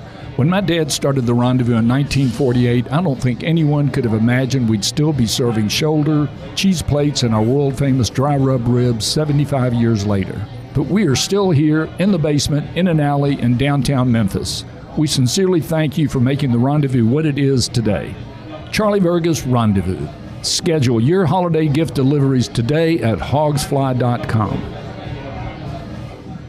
All 36-month lease, $650 acquisition fee, Forte PE $678, $6055, MSRP $21,610, Nero P5017859, MSRP $41,090, EV6 P5017859, MSRP $49,687. Includes all rebates and incentives. Must finance through Hyundai. Excludes tax, title, and license. See dealer for complete details. Offer valid through 10/31/23 with approved credit. Dealer stock only. Hey, Jeff Allen, the weather's getting cooler, but the deals keep on getting hotter at Gossett Kia South. What you got going on, Jeff? Only the best deals you'll find on your new Kia, Randy. I've got 41 MPG highway in a new 2023 Kia Forte LXS, $229 a month, $29.99 due at signing. I've got EV action with a 2023 Nero EV Win SUV, 253 miles of EPA estimated range, $269 a month, $49.99 due at signing. And a 2023 Kia EV6 Win, 134 city, 101 highway MPGE, $399 a month, $49.99 due at signing. All 36-month lease. Plus a free charger with your EV purchase and Kia's 10-year, 100,000-mile powertrain limited warranty. So whether you live in Horn Lake, South Haven, Olive Branch, or Memphis, you'll be happy at Gossett Kia on Mount Moriah. There's an institution in East Memphis that I love talking about. It's the Spirit Shop at 4848 Poplar Avenue, right down the street from Clark Tower, and it looks like a log cabin. It's been around Memphis since 1969 with a family-owned, friendly, knowledgeable sales staff that is just a wonderful place to go. I love going in and talking wine or bourbons, and they've got such great selection. So if you've not visited the Spirit Shop in a while, it's been remodeled. You'll love what you see when you need spirits. Tell Eddie Wollo said hello.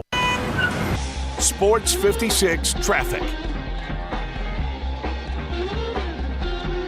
Good afternoon. It's finally starting to build in Midtown. I-40, especially over here around Chelsea. It looks good at the moment. 40 East from Sycamore View Road all the way out into Fayette County. Now, that's only going to get heavier here in the next few minutes on 40 East, especially passing Germantown Parkway. 240 looks good right now on to 385 Bill Morris Parkway going outbound. If you get hurt in a car crash, call 901 Attorneys right here in Memphis. They're online, 901attorneys.com. I'm Commander Chuck with your on-time traffic.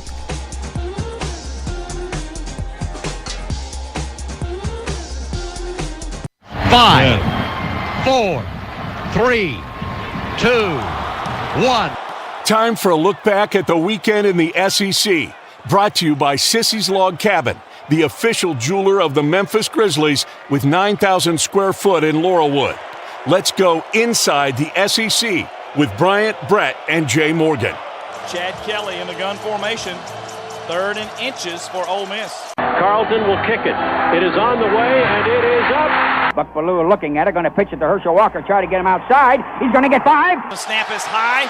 Kelly grabs it, wants to throw, fires it up in the air. Treadwell can't get it. It is good! Oh, my! Get a deflection is caught! Deflection is caught! And down the sidelines is Adebayo. He's to the end zone. He's in there. Touchdown, Ole Miss. He's got 10, 15, 20, 25, 30, 35, 40. He needs a block. There goes Herschel. There goes Herschel. And you can wrap this one in maroon and white, my friends. Arkansas is headed to Atlanta. The national champion is clad in big orange. The day got started early in College Station. It was the 11 o'clock game, and it was a Texas A&M 30-17 win over South Carolina. Max Johnson went for 249, a touchdown, and Nia Smith had 118 yards receiving and a touchdown. South Carolina could only muster 33 yards rushing. Their offensive line is really depleted. Spencer Rattler was not very good because of that. A&M gets the win, but that A&M defense, I think their front is as good as any in college football. Their linebackers are really good, and their secondary's really good. This week, A&M will be in Oxford against Ole Miss, another 11 o'clock game. And South Carolina will be at home against Jacksonville State in Rich Rod. Very rare Saturday afternoon game for Rich Rod.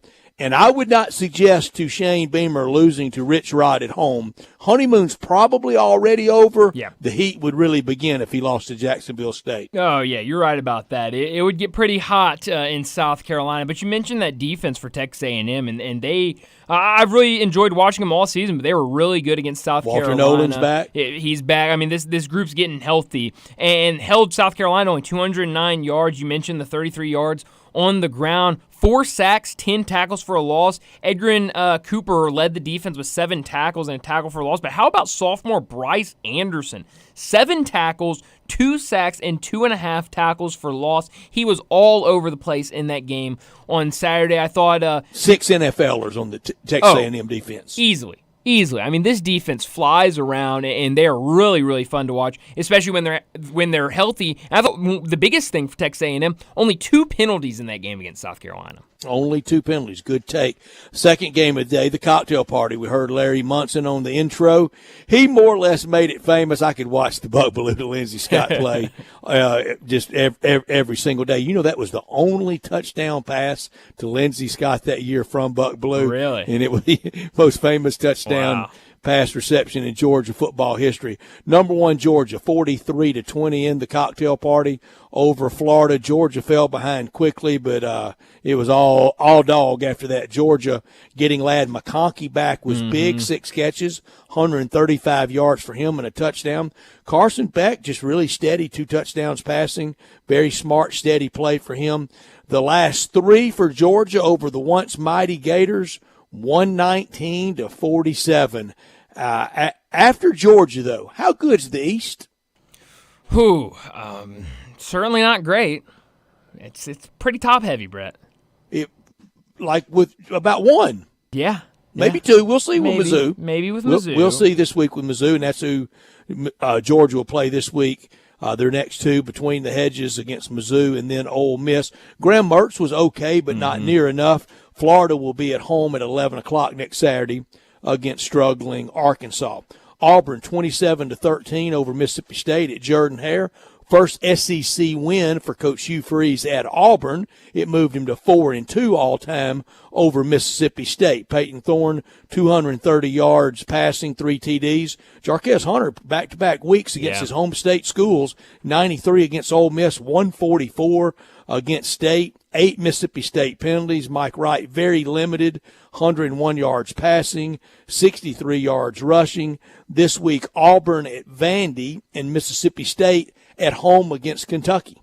Yeah, and you mentioned, I mean, what Jarquez Hunter brought, 144 yards on 17 carries, is really what this Auburn offense needed, and we saw them very limited offensively, but getting him back in there and getting that run game going was definitely huge. I thought it was interesting, neither team recorded a sack in this game, and then combined for 9 tackles for a loss, and a lot of penalties during this game. I think 8 for Mississippi State, 7 for Auburn, so a handful of penalties for both sides, but Auburn able to win that game and win it pretty handily. It was never really up in the air who was going to win that game.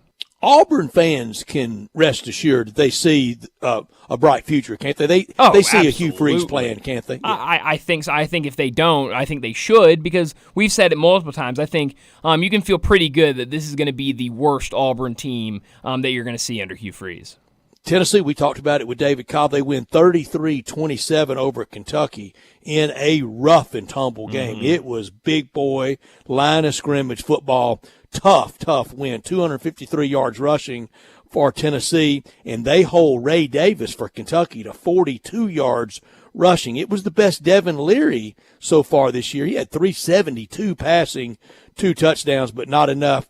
2 passing for Joe Milton in a physical game. I thought this was Joe Milton's best game as a Volunteer. Yeah, no, I completely agree. I think you're right. A really good game for him, but getting the run game going was huge for Tennessee in that one. And what Jalen Wright did, 120 yards and a touchdown on 11 carries. He's now up to 713 yards and 2 touchdowns this year. But yeah, Joe Milton was good. I think that's what you want to see from him. 18 for 21 is definitely a good completion rate that you want to see from him at quarterback. But Devin Leary, I thought was really, really good. Like you said, it just wasn't enough. I mean, that's kind of the performance I've been waiting to see from Devin Leary this game, although it came in a loss. But I also got to shout out UT's kicker because he was awesome. Charles Campbell, 4 for 4 on field goals with a 49-yarder and 3 for 3 on extra points. He was tremendous in that game. Tennessee's game plan was obvious: sell out, stop Davis, and yeah. if Leary beats us passing, then we lose. Exactly. And he was good, but not good enough. Tennessee 5 for 5 in the first half, scoring possessions. They went 5 for 5, getting some points out of that. And you mentioned the kicking. Tennessee didn't punt until the third quarter. This week, UT at home against UConn. That would be a great men's basketball game, a great women's basketball game. Unfortunately, I don't think it's going to be a great football game, and that's what they're playing at Neyland next Saturday at Shields-Watkins Field. That's right. Not so much a great football matchup, but you're right. In pretty much any other sport, that would be a great matchup. Kentucky in Starkville against Mississippi State. Ole Miss, the last game of the day, they win 33-7 over Vanderbilt. Ole Miss jumped on Vandy early. Ole Miss scored on its first 5 first-half possessions. Jackson Dart threw one, rushed for another, 2 Trey Washington interceptions. Quinshon Judkins running really well, 124, 2 touchdowns. Dayton Wade, 8 catches, 120 yards, and a Circus reception, also a touchdown. Circus catch way up in the air to make another great catch like he did at Tulane. Then caught one on his backside for the touchdown.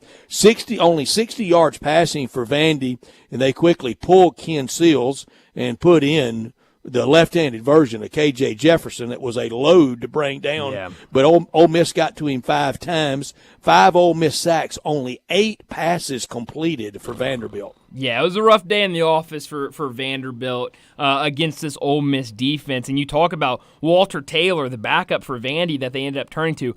A massive human being he is. I mean, he is a big guy and very hard to bring down. But, Brett, for Ole Miss and Jackson Dart, we've talked about this both on air and off air. I've been really impressed with the job he's done. I think if you go back to what he did last year, I don't think he was super comfortable in the offense yet. It didn't seem like the coaching staff was super comfortable with him in the offense. But this year, he looks extremely comfortable. I think he's throwing the ball a lot better. He's pushing the ball downfield. And I've been really impressed with what he did against Vanderbilt and what he's done this season. You talked about Dayton Wade in the game. He had Quinshon Judkins, another big game for him, I thought was huge. And the thing that kind of stood out to me, you talked about only a handful of passing attempts for Vanderbilt. For a team that we've talked all season in this segment, they cannot run the ball. They ran the ball 44 times against Ole Miss and didn't work out for them.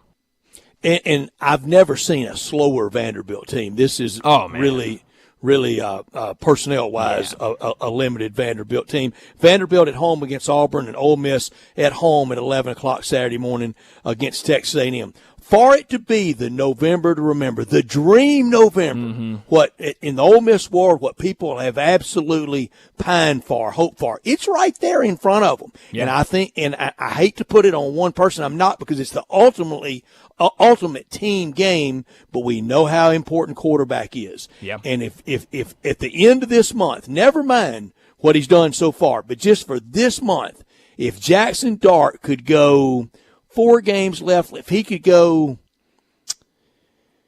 9-10 touchdown passes, 3-4 touchdowns rushing, and 0 interceptions. Oh, that'd be massive. Then it's dream November. Oh, absolutely. If it's a little less than that, and say a 3-1 November, and that's very doable. Sure. That's a great year. That's a great year. Absolutely. 100%. If it's 2-2 and finish 9-3, I don't know many that had that preseason. I had 7-5. Yeah, preseason. You did. I think you had 6-6 preseason. I for Ole Miss. Probably did. I mean, you're probably right. I'd have to go look in my bag, but no, I wasn't super high on him. You weren't super high on him, and they had been really an hour impressive. and 15 minutes ago, 20 minutes ago, whatever time it was for the Memphis Screed about. Yeah. You need to remember whence you came. It will apply for Ole Miss as well. Sure, absolutely. Now, I think they're going to handle ULM. Yeah, I think so. But the other 3 all could be lost. Very tough games. Biggest rival, Texas A&M, and number 1 Georgia. It could be a 1-3 November, and that would be better than last November. Be a lot better than last November, Brett. But you're right. I mean, this team is playing really good football. I also want to give Jared Ivey defensively for Ole Miss, what he did in that game. 5 tackles, 2.5 sacks, 2.5 tackles for loss. I mean, yeah, that was an impressive game for him. It was, and you know, to people that want to say, well, it was just Vanderbilt, and I'm not too big on comparing scores. Right. But that 27-point margin of defeat, that's the largest margin anybody's defeated Vandy by all year, including Georgia. Well, Brett, I said it on Friday when we were making our picks during Friday Football Forecast. I had to pick Vanderbilt in that game because looking back the past 2 seasons, they had not they had covered every single game except for one when they were a 20 or more point dog. So, I mean, you're absolutely right. It's teams beat up on Vanderbilt, but it's very it's not very often that they beat them by 20-plus points. The line was 24.5. Friday, I picked Ole Miss to win by 24, 48-24.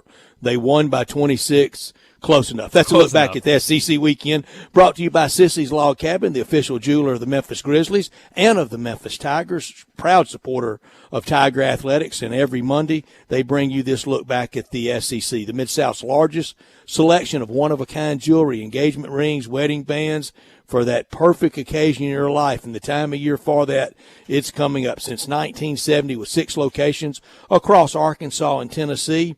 Official jeweler for the Memphis Grizzlies and FedEx Forum with floor seat lounge. Unsurpassed value, exceptional service, expansive selection, and an extraordinary experience because life's too short for ordinary jewelry. Well, let's go ahead and get to a break. When we come back, it'll be time for Big Number of the Day. Our Sports 56 and 98.5 FM. Spencer here with ATC Fitness. There's no better time of the year than now. Football and fitness go hand in hand in the fall. And with individual screens on each piece of cardio and multiple big screens throughout the rest of the club, you'll never miss a bit of the action watching your favorite team. ATC Fitness continues to be the Mid-South's choice for fitness, family-owned for 30 years, and proud supporters of Coach Silverfield and the Memphis Tigers. Join online at atcfitness.com. ATC Fitness, exercise your right to look good. Of course, 117 Prime, Memphis's premier downtown dining destination, has hands down the best steaks in Memphis, and the selection of other entrees rivals any restaurant in town. But let's just take a second to talk about appetizers, the beginning of every great meal. 117 Prime offers perfectly sliced Mishima Wagyu beef carpaccio, lobster salad with cold water lobster knuckle, mussels in red curry. Mouthwatering yet? All these wonders are there to start your meal at 117 Prime. Imagine where it will go from there. 5-Ash Roofing, it's what we do. Roofing and siding, gutters too. We're the pros you can trust to get it done right. Call on us. 5-Ash Roofing, the name to know. 5-Ash Roofing, the only way to go. 5-Ash Roofing, it's what we do. 5-Ash Roofing. Is that not the corniest thing you've ever heard? Can you believe I paid good money for that silly jingle? Well, the experts say make it memorable, and I think I got my money's worth. 5-Ash Roof Services, proud partner of the Memphis Tigers and the official roofer of the Tigers home team. 5-Ash Roofing, 367-0050 or memphisroofer.com. 367-0050 or memphisroofer.com. 5-Ash Roofing, it's what we do. We're here for you. Hey, Mid-South, you looking for a new ride that'll save you some big bucks? We got it at Gossett Kia on the Pike. A new ride that boosts 41 mpg highway and 2023 Kia Forte LXS. $229 a month, $29.99 to its signing. How about 2023 Nero EV Wind SUV? 253 miles of EPA estimated range, $269 a month, $49.99 to its signing. And 2023 Kia EV6 Wind. Get up to 134 city, 101 highway MPGE, $399 a month, $49.99 to its signing. Plus a free charger with your EV purchase, all 36-month leases, and Kia's 10-year, 100,000-mile powertrain limited warranty. Ask for Bobby J. He's ready to put you in a new Kia today. Gossett Kia, 1900 Covington Pike, or online, KiaCovingtonPike.com. If you want it, we got it at Gossett Motor Cars. All 36-month lease, $650 acquisition fee, Forte PE $678,6055, MSRP $21,610, Nero P5017859, MSRP $41,090, EV6 P5017859, MSRP $49,687. Includes all rebates and incentives. Must finance through Hyundai. Excludes tax, title, and license. See dealer for complete details. Offer valid through 10/31/23 with approved credit. Dealer stock only.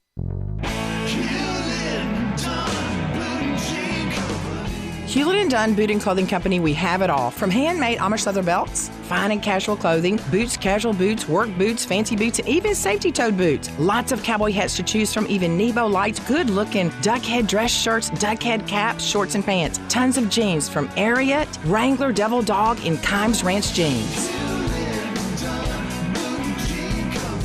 At Hewlett & Dunn, we have a great selection of Old South t-shirts and caps, fine clothing from dress to casual to Sunday best. Enjoy choosing from UFO's orthopedic-approved shoes. Hewlett & Dunn Boot and Clothing Company. Boots of every size, every color, every skin. Great quality Western, work, and safety toe boots. Hewlett & Dunn Boots and Clothing Company. 111 North Center Street, Collierville. Hewlett & Dunn.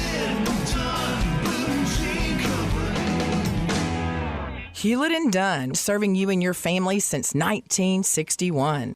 Do you know one of the best things you can do for your employees or family's health? Provide Arctic Clear bottled water. Arctic Clear bottled water is your locally owned and operated bottled water provider. Arctic Clear is 100% natural spring water with free delivery and setup, dependable service, and no long-term contracts. What an easy choice. Call Jeff Manus today, 901-382-2363, or visit arctic-clear.com. Arctic Clear bottled water. Call now, 382-2363. That's 382-2363. Now back to Sports Time on Sports 56 and 98.5 FM. Here once again are Brett Norsworthy and Bryant Dacus.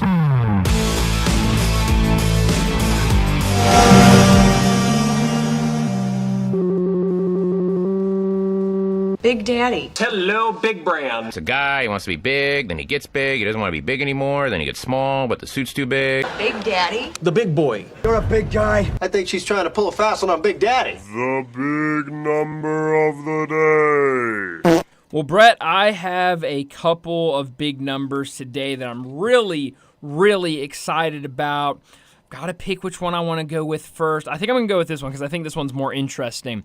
My big number is 3. The other day, Corey Seager hit his 3rd home run inside of his 3rd career World Series home run at Globe Life Field. While that was his 3rd career World Series home run at Globe Life Field, it was the Texas Rangers' first ever World Series game at Globe Life Field. But you got the COVID years. It was Corey Seager's 7th game at Globe Life Field because, COVID, like you said, it made us crazy. I mean, what a story! I mean, this is what I saw after he hit it. I saw this on Twitter. This is the tweet. Weird but true. This is the Texas Rangers' first ever World Series game at Globe Life Field. This is Corey Seager's 7th World Series game at Globe Life Field and his 3rd career World Series home run at Globe Life Field. If you did not watch baseball and you read just that paragraph, you'd be so confused. I mean, there's no way you would understand how in the world that happened. All explained by the vid, though. By the vid. That's great. And Friday night, that home run for the Rangers to win it, that was 12 years to the day of the David Freese home run to beat them in Game 6. Was it really? Holy cow. Yeah, Friday was David Freese Day in St. Louis. My big number is 8. That's the number of undefeateds remaining in FBS college football. Michigan from the Big Ten, Ohio State from the Big Ten, Georgia from the SEC, FSU from the ACC, Air Force from the Mountain West, Washington from the Pac-12, Liberty from CUSA, and James Madison from the Sun Belt. But here's another big number, 11. That's the one-loss teams. I'm not going to go through all those, but 19 1 or 0 loss teams left in college football. I think we're down to about 12 to 13 teams that legitimately can stake a claim of maybe winning it. And that's about it to make the football. And if you can make the college football playoff, I think you make a claim to win it. And that's about it. I don't. James Madison and Liberty aren't making the college football playoff, nor is Air Force. No, I don't think so at all. And James Madison can't even make it if they wanted to because of that transition year. But no, I think you're right. I mean, I think 10 or 11 teams, maybe. But outside of that, I can't. There's not many teams that I think could really make that push. Were you surprised that Kansas pulled the straight-up upset? And remember, that was my That was my college football shock. Was. I got 2 points on it. Yeah, congratulations. Thank you. I had to bring it up to get my credit. Yeah, though. for sure. You have to. I was surprised. That was a fun game. With a backup quarterback. I mean, they're big-time quarterbacks Jason out. Beanon, yeah. So, no, that was a huge win. Had the hour-long rain delay in that game. I liked watching that. My guy Brock Heward, who I have to put him on my Seattle Seahawks top 4. He was the color commentator for that game. And you described it perfectly. It perfectly. It was an hour-long rain delay. It was. They literally threw it back to the Fox, to the Big Noon crew to fill, and people were walking around behind them. There was no lightning anywhere. No. People were bundled up like they were ice fishing. Yes. I've never seen lightning when you need gloves and a hat on. No, and that's what we're starting to see. If there's, and I think they even said that Jason Benetti, who was doing play-by-play, I think he even said, like, there is no lightning. We haven't seen any lightning, but because of the rules, if lightning is X amount of yards or however miles away, we have to stop the game. What is the exact mileage? Do you know? I don't know. I could probably look it up. Can we lop a mile off? If it's 8, can we call it 7? I mean, I would like that because I think we're seeing a lot where there's no lightning anywhere near, and they're having to not even stop games. And people bundled up like they were at Lambeau. Yeah, and I know enough about the weather. I don't see lightning with that. No. I think it was 37. Really? Good Lord. Yeah, I can't see, just kind of skimming through things, I can't see. All right, Bryant, Saturday I had a great college football day. Got that straight up win. I go 5-3 in college football to take me to 32-29 for the year. You had a tough college football Saturday. You went 2-6, takes you to 27-34 for the year in college football. You came back with a really good NFL day. Big NFL 4-1, straight up shock pick with the Titans getting you 2 points. Right. Thank you, Will Levis. I went 0-5. Ooh. So we're just, yin and yang. I mean, complete opposites. It's NFL. I mean, it's got me totally flummoxed. Wow. I mean, hey, but you had a good college football day, right? But NFL. Well, I mean, try to take it the right side. Well, that's not good. But who were your locks and shocks again? Pro lock was Houston, and shock was New England. Ooh. Close on both. Very close. Covering. To covering. Yeah, no, extremely close to covering for both of those. You know what close gets you? Nothing. Zip. Nothing. Only horseshoes does close get you anything. But 0-5. Not our picks. Well, hey, we'll bounce back this week, Brett. Good NFL picking for you, Bryant. Good college picking for you, Brett. Thank you. Well, let's go ahead and wrap up this hour, get to a break. When we come back, we're going to talk college football with Jonah Dillon.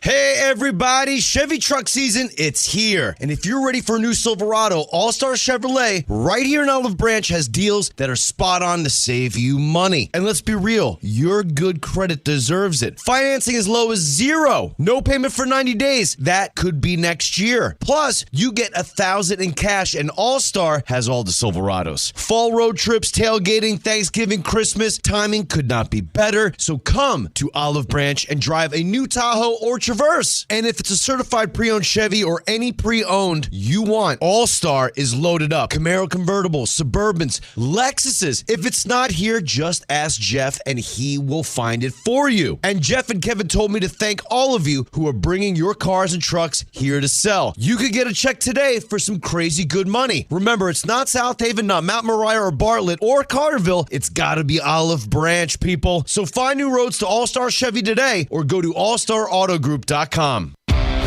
Visit Frontier Western Store today for new shirts and boots. Frontier is your top Carhartt store in the Mid-South. There's thousands of in-stock shirts and jeans. They have the classic K87 pocket tee in every color they make, including new ones just released. Available small to 4X. Want new jeans? Frontier has you covered with super tough work denim by Carhartt. And you've got to check out their selection of Ariat jeans for men, women, and children. You'll love how easy it is to find the size and style you need. Have you seen Frontier's remodeled world-famous boot showroom? It continues to expand. New styles by Ariat just arrived, plus plenty of in-stock proven classics too. Whether you need work or dress boots, trust that Frontier's the place to come. See thousands of pairs of Ariat boots and thousands more by Dan Post, Corral, Durango, Rocky, Twisted X, and others. And Frontier's pricing is lower than online and chain stores, so you know just the local shop to visit. Frontier Western Store, 5880 Goodman Road in Olive Branch, and on the web at frontierwesternstore.com. Locally owned and operated since 1967.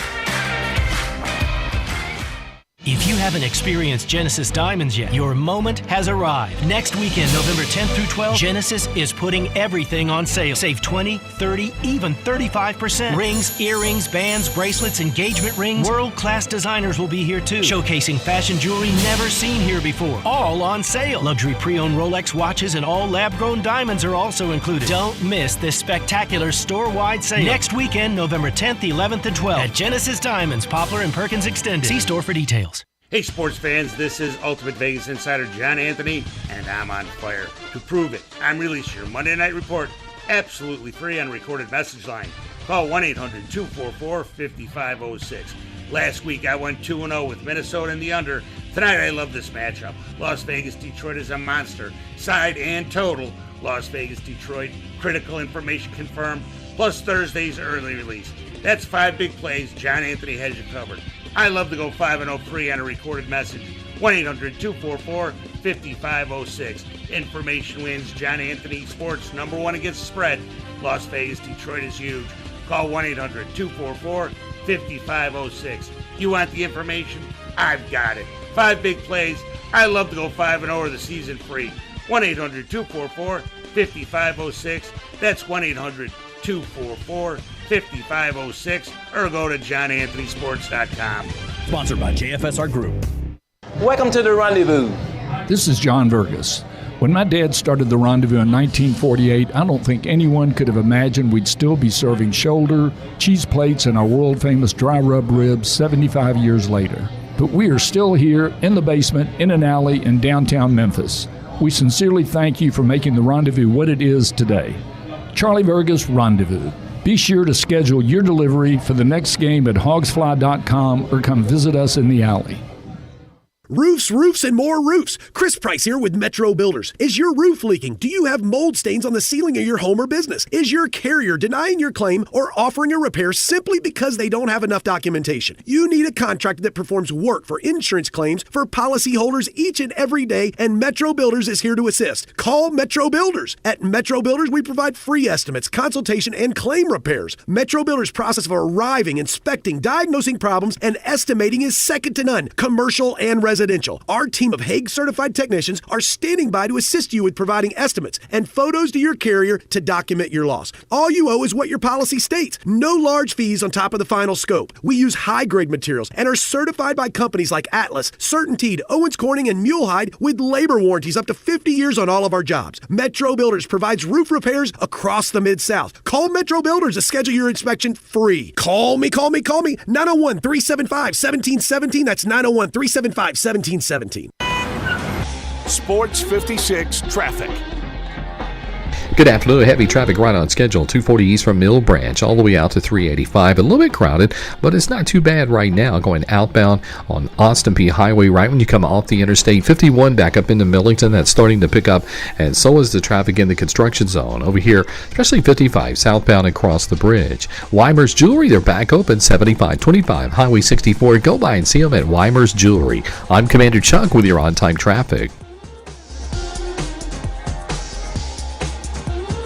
We are Sports 56, WHBQ Memphis, and W253DF Memphis, Flynn Broadcasting Stations. Now, back to Sports Time on Sports 56 and 98.5 FM. This hour is brought to you by Hewlett & Dunn, Boot and Jean Company in Collierville. Here once again are Brett Norsworthy and Bryant Dacus. Welcome back into Sports Time. Bryant and Brett with you, and joining us now to talk some Tiger football from the Commercial Appeal. He's the Tiger football beat writer. Jonah Dillon joins us now. Jonah, thanks so much for joining us. And a scary game on Saturday for the Tigers against North Texas. They get up big early in the game, but then the second half, North Texas starts that comeback. They led late in the fourth quarter before a game-winning drive by Seth Hennigan connecting to Joe Skates in the end zone. What did you make of that performance on Saturday? Yeah, there was a lot to try to unpack after the game. I think during the game I went through about 5 different versions of my initial game story. So it was that kind of a game, and I was very stressed out going to the last couple minutes because it was shifting so much. So there was a lot to get through. I mean, even by the time we were in the post-game press conference and I was asking Ryan Silverfield about Blake Watson's performance, which had been amazing really like in the first 5 minutes of the game. And we were struggling to even remember that far back because there's so much that had happened between that first run that he scores the touchdown 46 seconds into the game and then the Tigers are kind of running away with it. And then by the end, we're not even remembering that. So it was a wild game.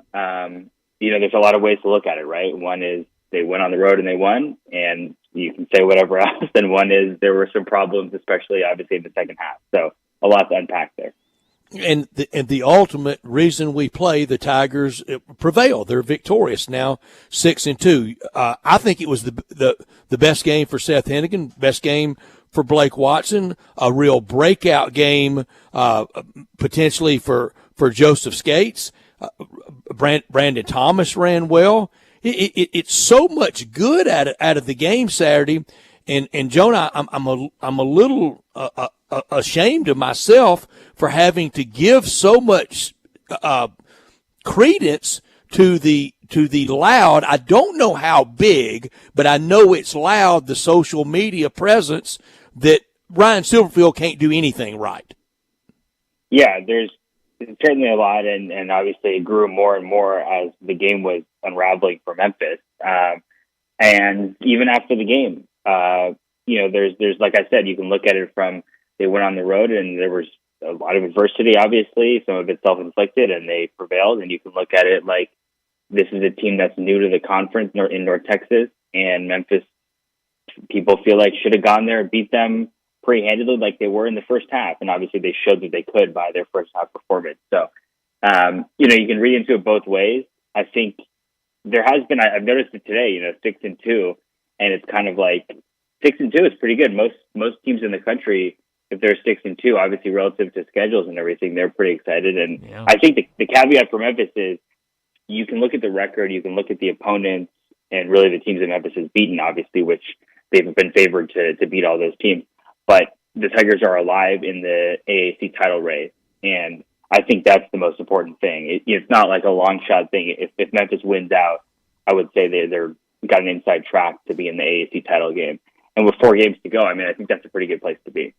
Jonah, do you think Coach Silverfield and the players see and hear what we're seeing and hearing? I think so. Yeah, I think a lot of people will tell you they're not on social media and they don't read anything that we write or anything that fans say. I believe it for some people. I think it's really, I even think about it, it's really hard to not be on social media, especially for like every player on the team. And it really only, if one player reads all this stuff on Twitter and they start talking in the locker room, you never really know. So it's hard to say, but I think that in whatever way it happens, when there's a sentiment from a fan base, it trickles into everything around the program. And that's not to say that the sentiment is all bad, right? Like there's a lot of positives, and they're 6-2. That's true. And I think if they go win another couple games, going into that SMU game, the second to last week of the season, I think there's a chance for there to be a lot of positivity, kind of like a redo almost from the Tulane game, where the excitement is building and people in the city are saying, okay, this is a moment for us, and then we'll see what happens. But obviously they got to get there first. Do you feel like there might be a strong current of defenders of we've had enough of this that are ready to shout down the naysayers? I think so. I think I think really what it is there's a lot of people who are indifferent, and if something goes really well or really badly, then they're going to jump on to whatever side that is. And this is still teetering on the edge, right? Because they've won the last 2 weeks. There's been some shaky moments in both of those games. The first half against UAB, was all over the place. The second half against North Texas was all over the place.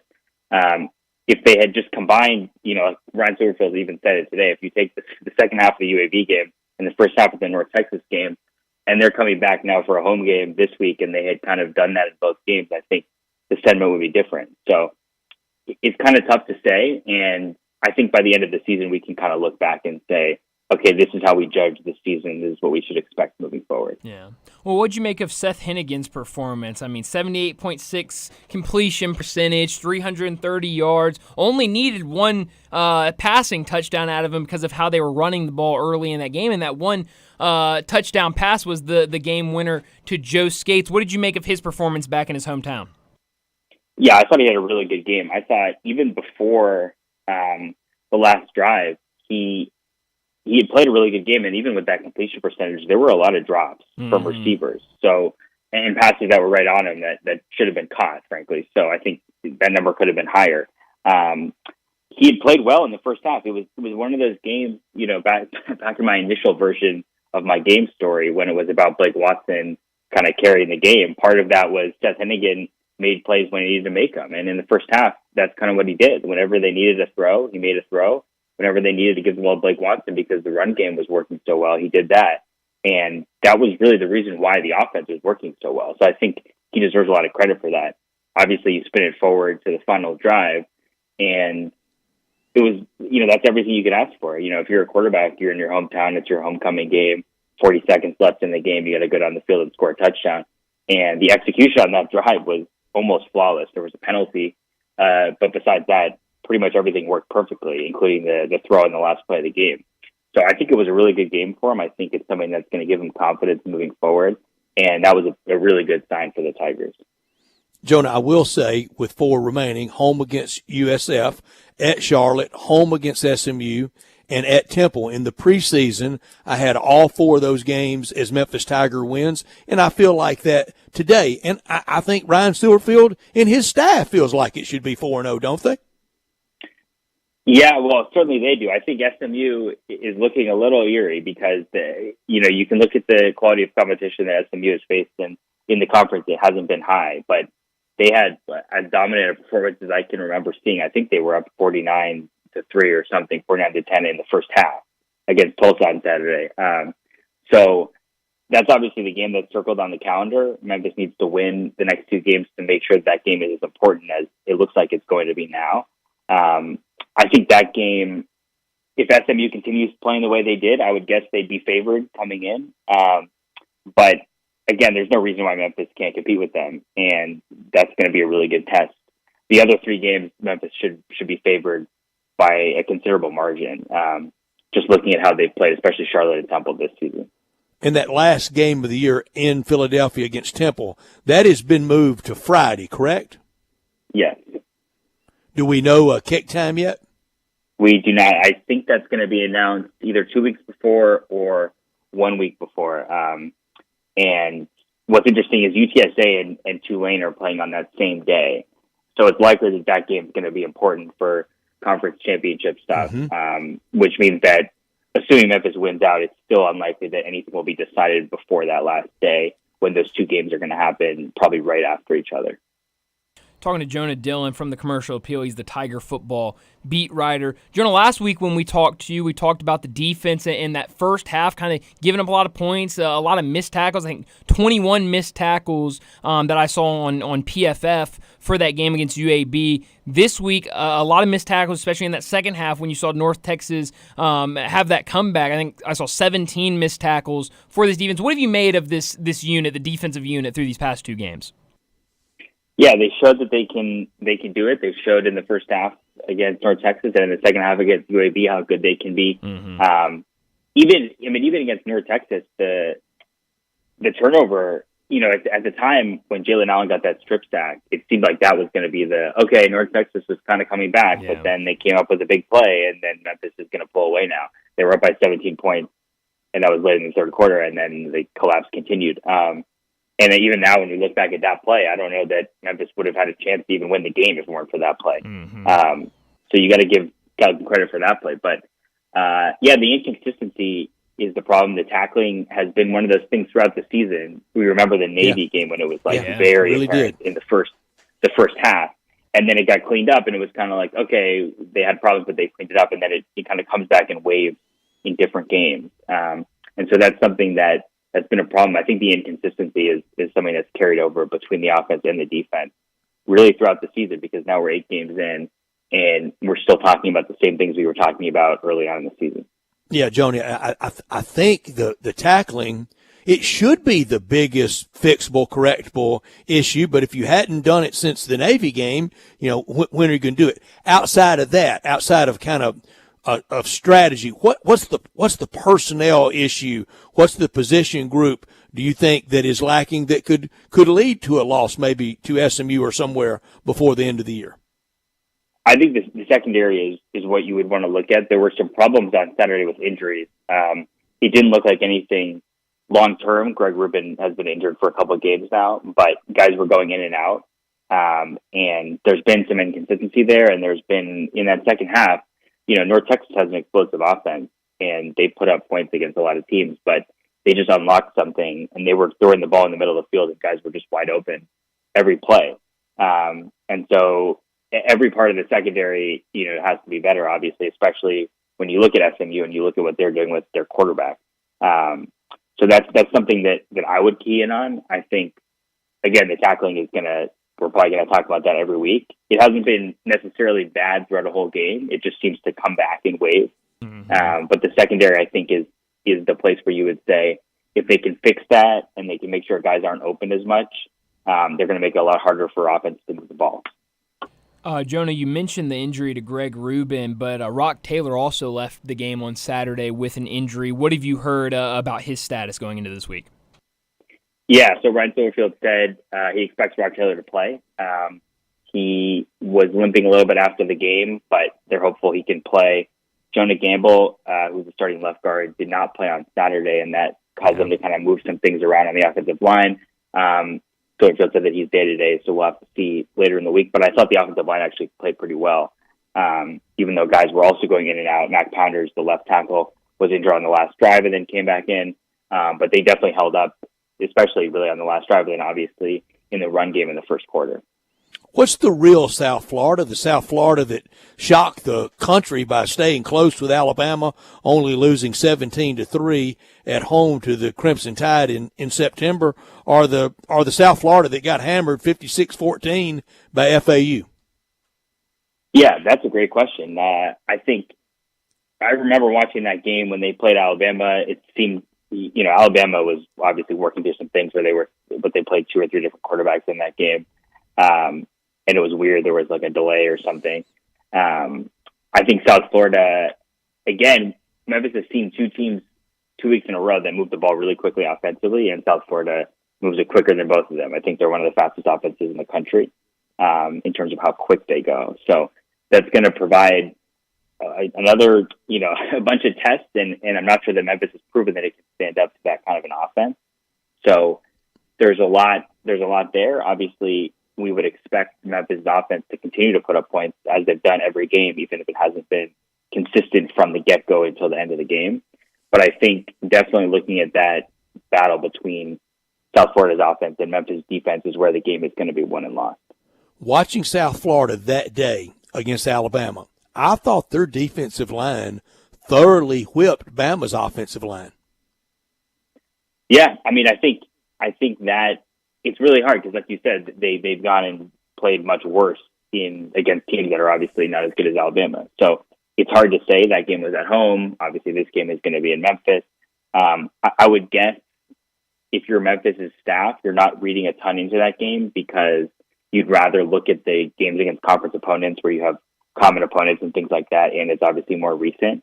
But that's something that's going to be in the back of their minds, in the back of Tigers fans' minds, I'm sure, going into this weekend.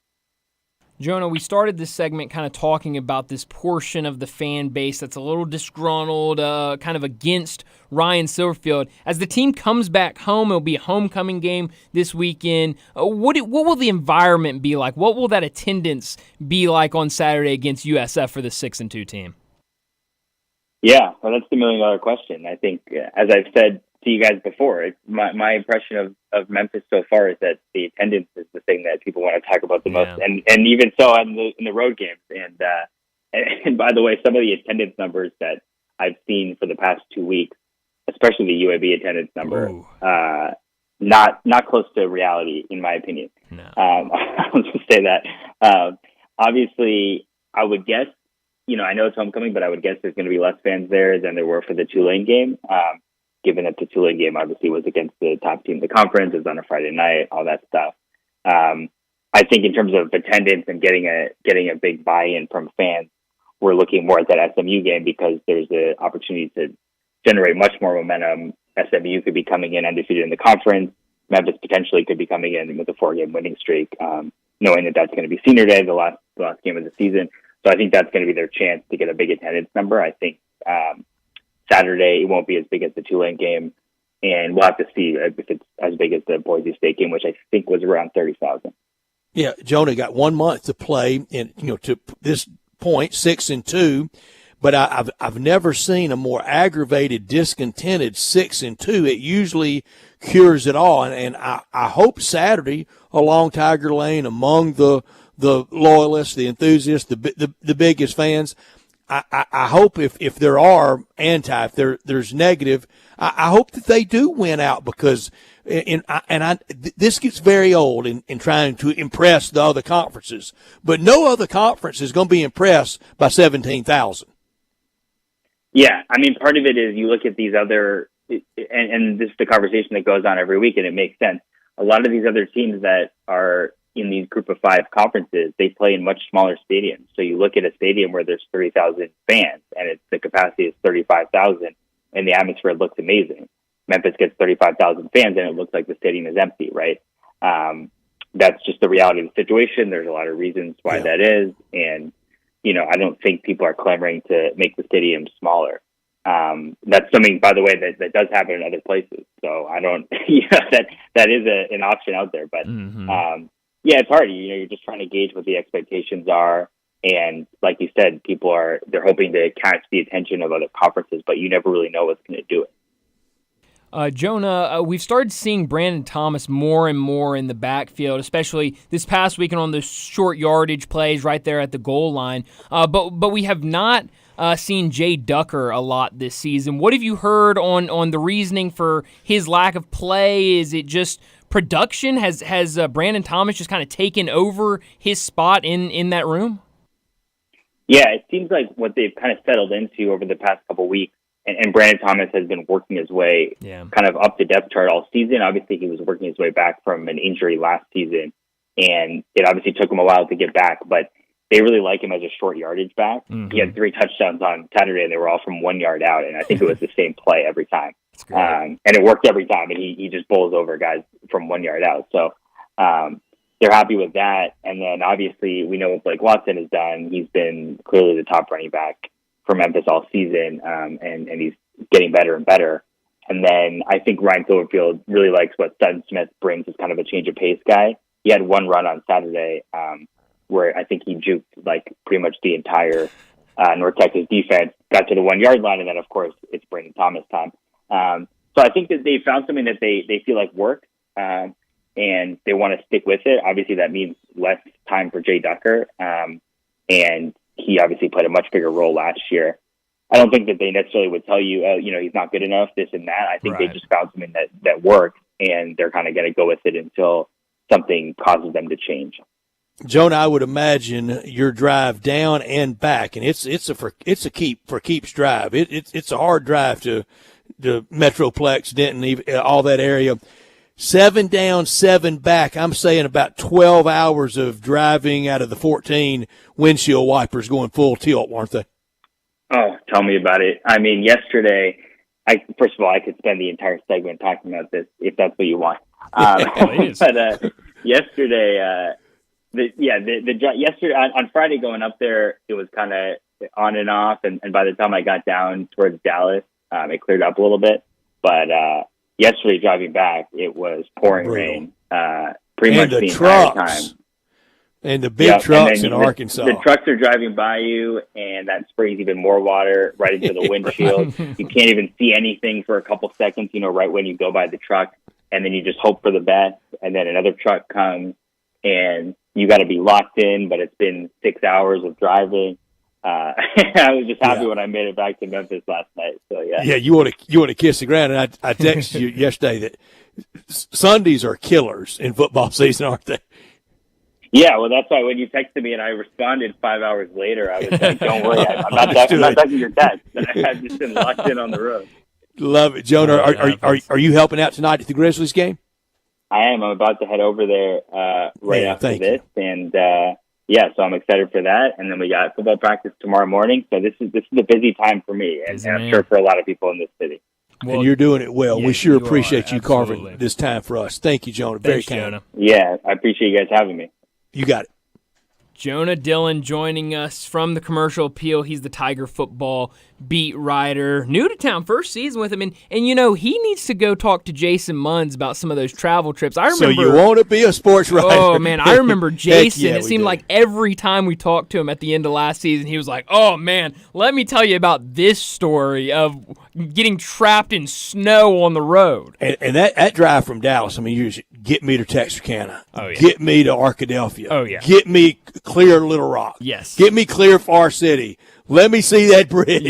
Yes. A drive I have been on multiple times, too many to count. And you're right, it is not the best. But before we get to a break, I gotta tell you about what is the best, and that's Hewlett and Dunn Boot and Jean on the historic square in Collierville since 1961. Charles Hall, he started working there in his teens, and now with his wife Laura, they own the place, known for all the boots, but they also have clothing, accessories, and a cap for any team in any season. Western wear, work boots, safety toe, soft toe, even rubber boots. Boots for every occasion at Hewlett and Dunn. And from head to toe, they've got you covered with every brand imaginable, like Ariat, Dan Post, Anderson Bean. Whether for men or women, they've got the clothing like jeans, pants, shirts, shorts, and outerwear, and the best duck head collection you'll find. Charles and Laura Hall invite you to 111 North Center Street on the square in Collierville, or to their website, hewlettdunn.com. And they've also got you covered with accessories like hats, sunglasses, boot care products in every area,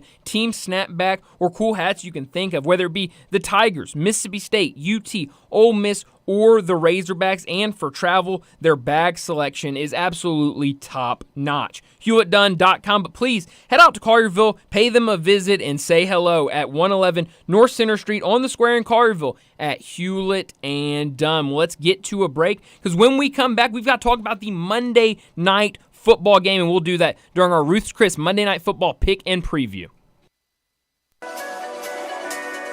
You already know you can listen to Sports 56 anywhere with the Sports 56 app or at sports56whbq.com. But you can also watch us daily with live video of all of our shows on Twitter, Facebook, YouTube, and Twitch. You or someone you know or care about has dealt with a difficult divorce. When facing divorce, you need the attorneys at Rice Law. Nick and Larry Rice lead the firm with 3 generations and 7 decades of experience. Located in Memphis, serving the entire state of Tennessee and North Mississippi. Rice Law is who you need to call. Simple or difficult divorce, they know how to handle it. Call Rice Law at 901-526-6701, or for more information, visit them at aboutdivorce.com. That's aboutdivorce.com. Everyone needs protection, whether you're on the field or on the road, so make sure you have the best. Bob Simpson State Farm Insurance can buckle you up with auto insurance, can back you up with life and health insurance, cover your business whether it's starting, growing, or maturing, and don't forget to insure your home, no matter if you're an owner or a renter. Like a good neighbor, State Farm is there. Call Bob Simpson today at 901-381-1233 or go online and get a free quote at bobsimpson.org. Stay protected with your good neighbor, Bob Simpson.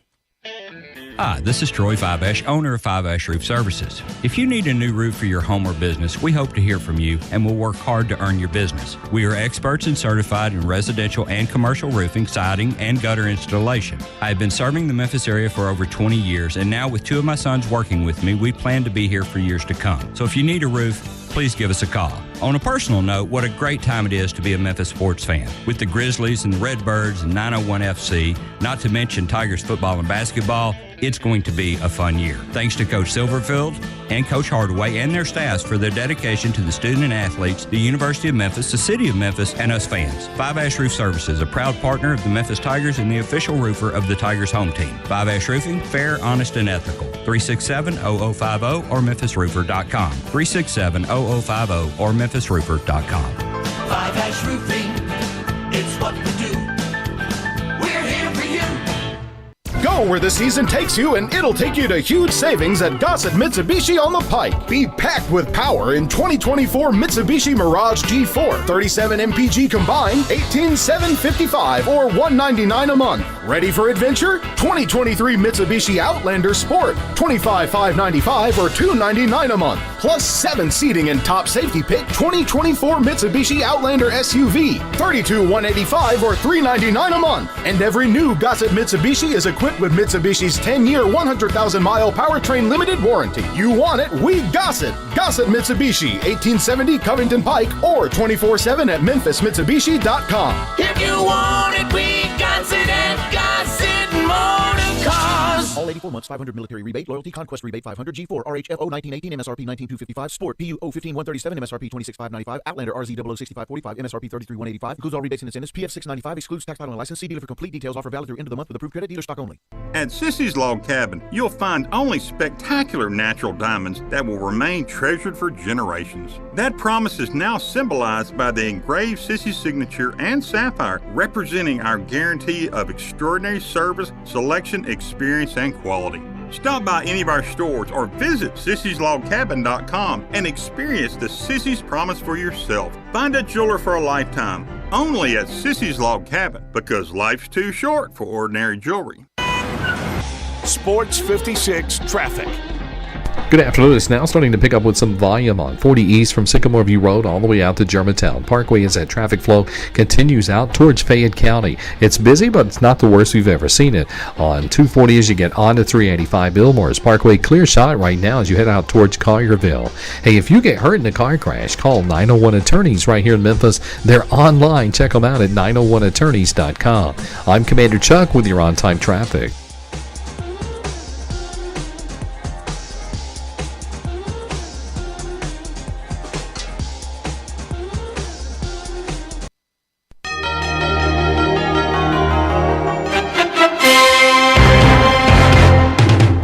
Hello again, everyone. I'm Howard Cosell. Welcome aboard.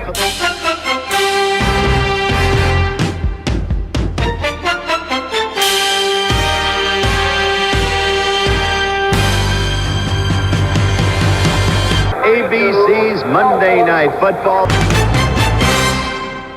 What in the world is going on? The Detroit Lions are playing on Monday Night Football, Brian. Welcome to 2023, Brett. Is it a lockout year? Is it replacement players? What's going on? No, buy high on this Detroit Lions team. All right, Brian, here this has got to be a big generational divide. Here we go. Have you ever heard of the book, the movie, Paper Lion? No.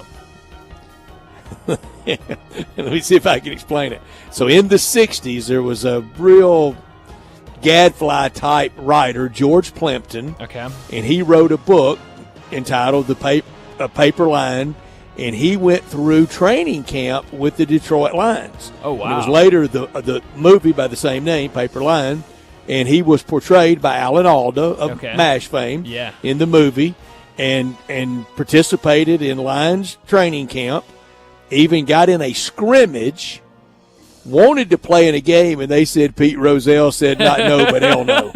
He's not going because he would have gotten killed. Oh, that's hilarious. I've never heard of that, but that is hilarious. The book, I read it in 6th or 7th grade. Yeah. And the movie was pretty good, and Alex Karras was prominent in the movie, who later in other movies, and later on Monday Night Football, and real tough guy. And I think the treatment of George Plimpton in camp wasn't great by some, including Alex Karras. Sure. That's awesome. I have to check it out. So you don't have Allen Alder or George Plimpton on your top 4 Detroit Lion quarterbacks, do you? I do not. No. Tonight should be a really good game. Should be.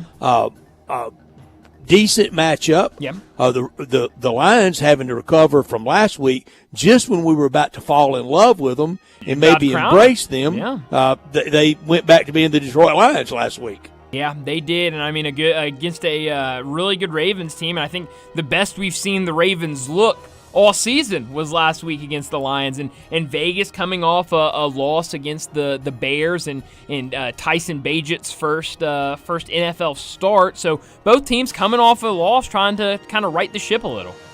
And there was a time that the Raiders were magic on Monday Night Football. They had a runaway great record on Monday Night Football, but we'll see. The Lions, they lean heavily on Jared Goff, and he's been good with keeping the turnovers down.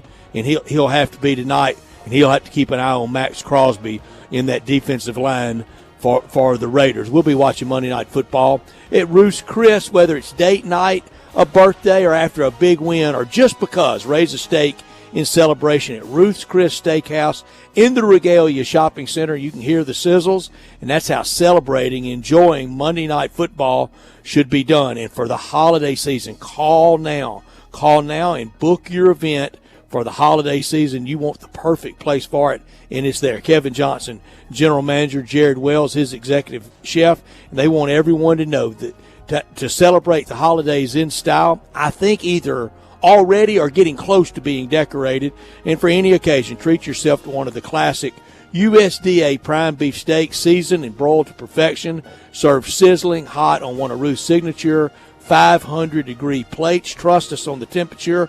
Great time and plenty of safe, free parking in Regalia. Open for lunch on Sunday, happy hour right now, Monday through Thursday 4 to 6, and Sunday 3:30 to 6, and the most hospitable steakhouse in town. And for the holidays, those Ruth's gift cards always available. Tonight, the Detroit, they're favored over the Las Vegas Raiders. I'm trying to get to the exact point spread. Do you have it?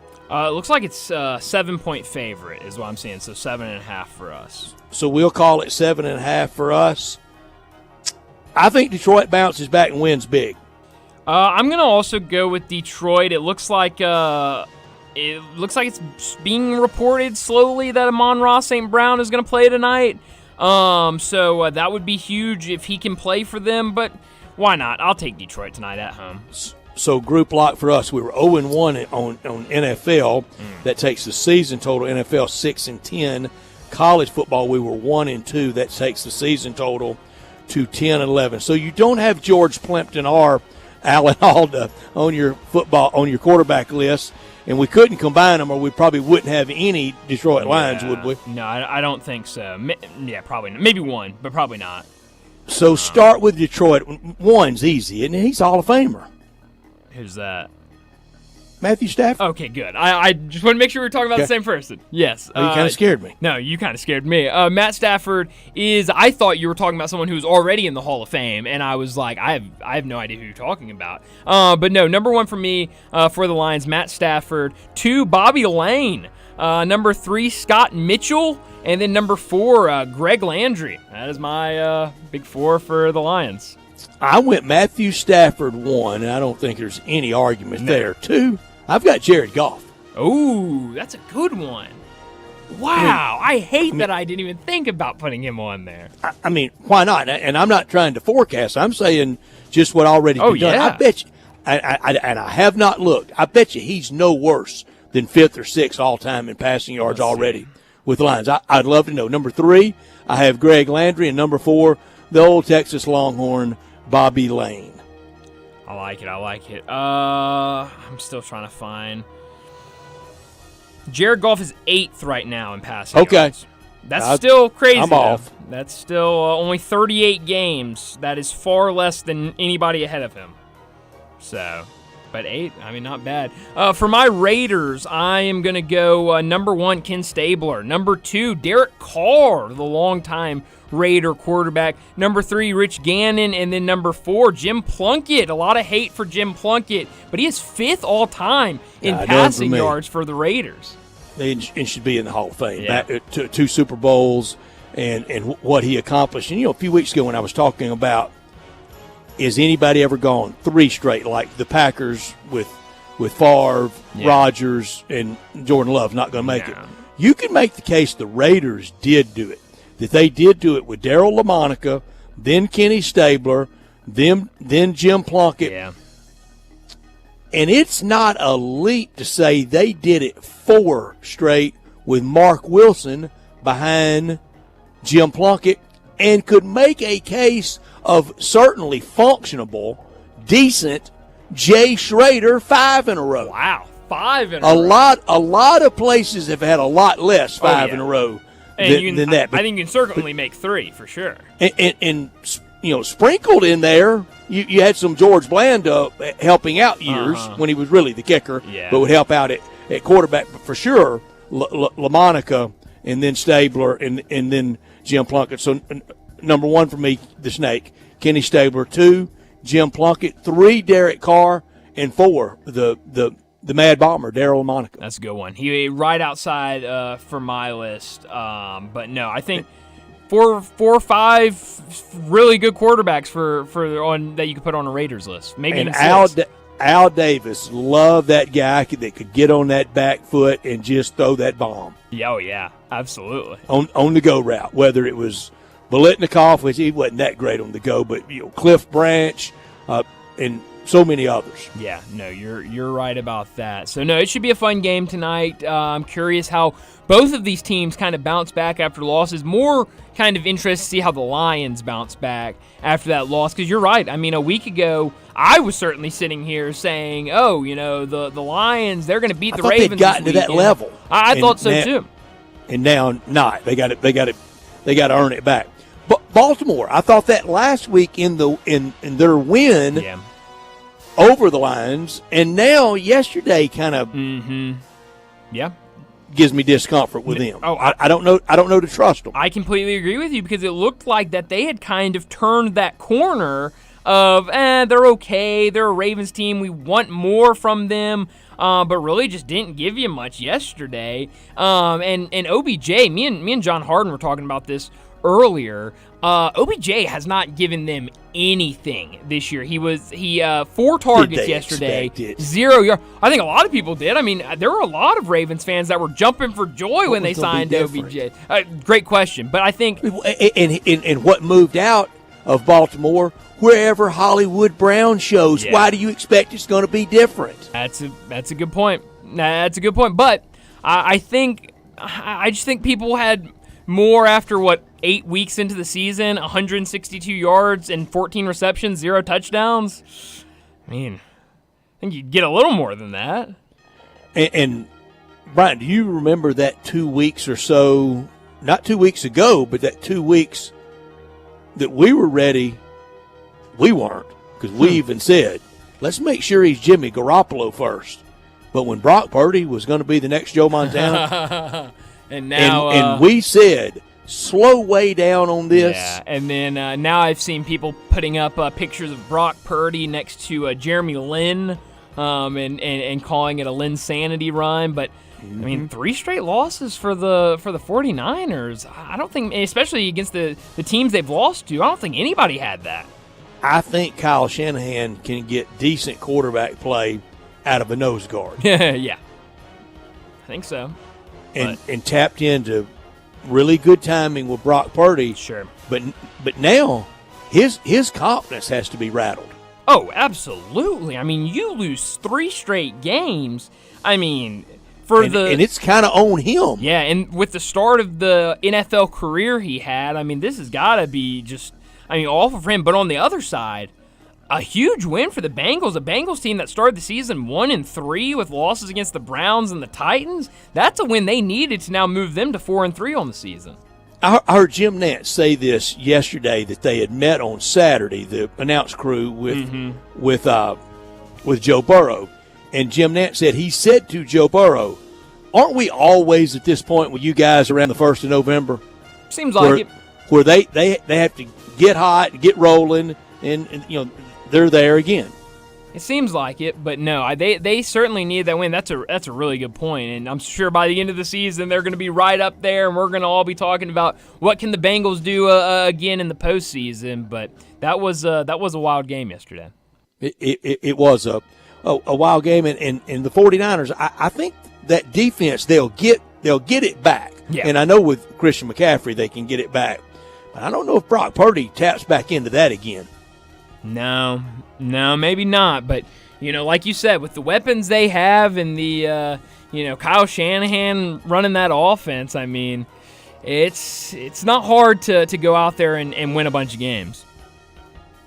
So we'll see what happens tonight in this Monday Night Football game. I'm interested in it, and we'll see what the Lions and the Raiders can do tonight on ESPN. But you can also catch that game right here on Sports 56. We will have that at 7 o'clock right after Rebel Yell Hotline. But let's go ahead and get to our final break of the day. When we come back, we'll wrap up today's show with Taco Bell Crunch Time. Start your day with Sports 56 Mornings with Greg Gaston and Eli Savoy. Weekday mornings from 7 to 10, right here on Sports 56 and 98.5 FM.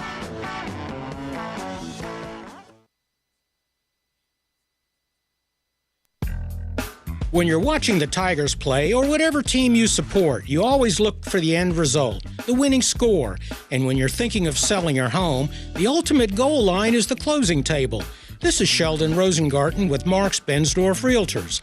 Getting your home sold for what you want and when you want it makes everyone happy. You should talk to 2 to 3 real estate brokers when you're thinking of selling your home, and make sure I'm one of them, especially if you want results.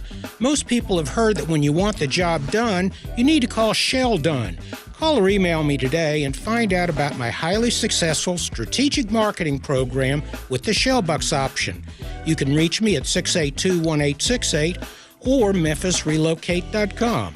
That's Shell Dunn Rosengarten. Call today at 682-1868 or memphisrelocate.com. And go Tigers!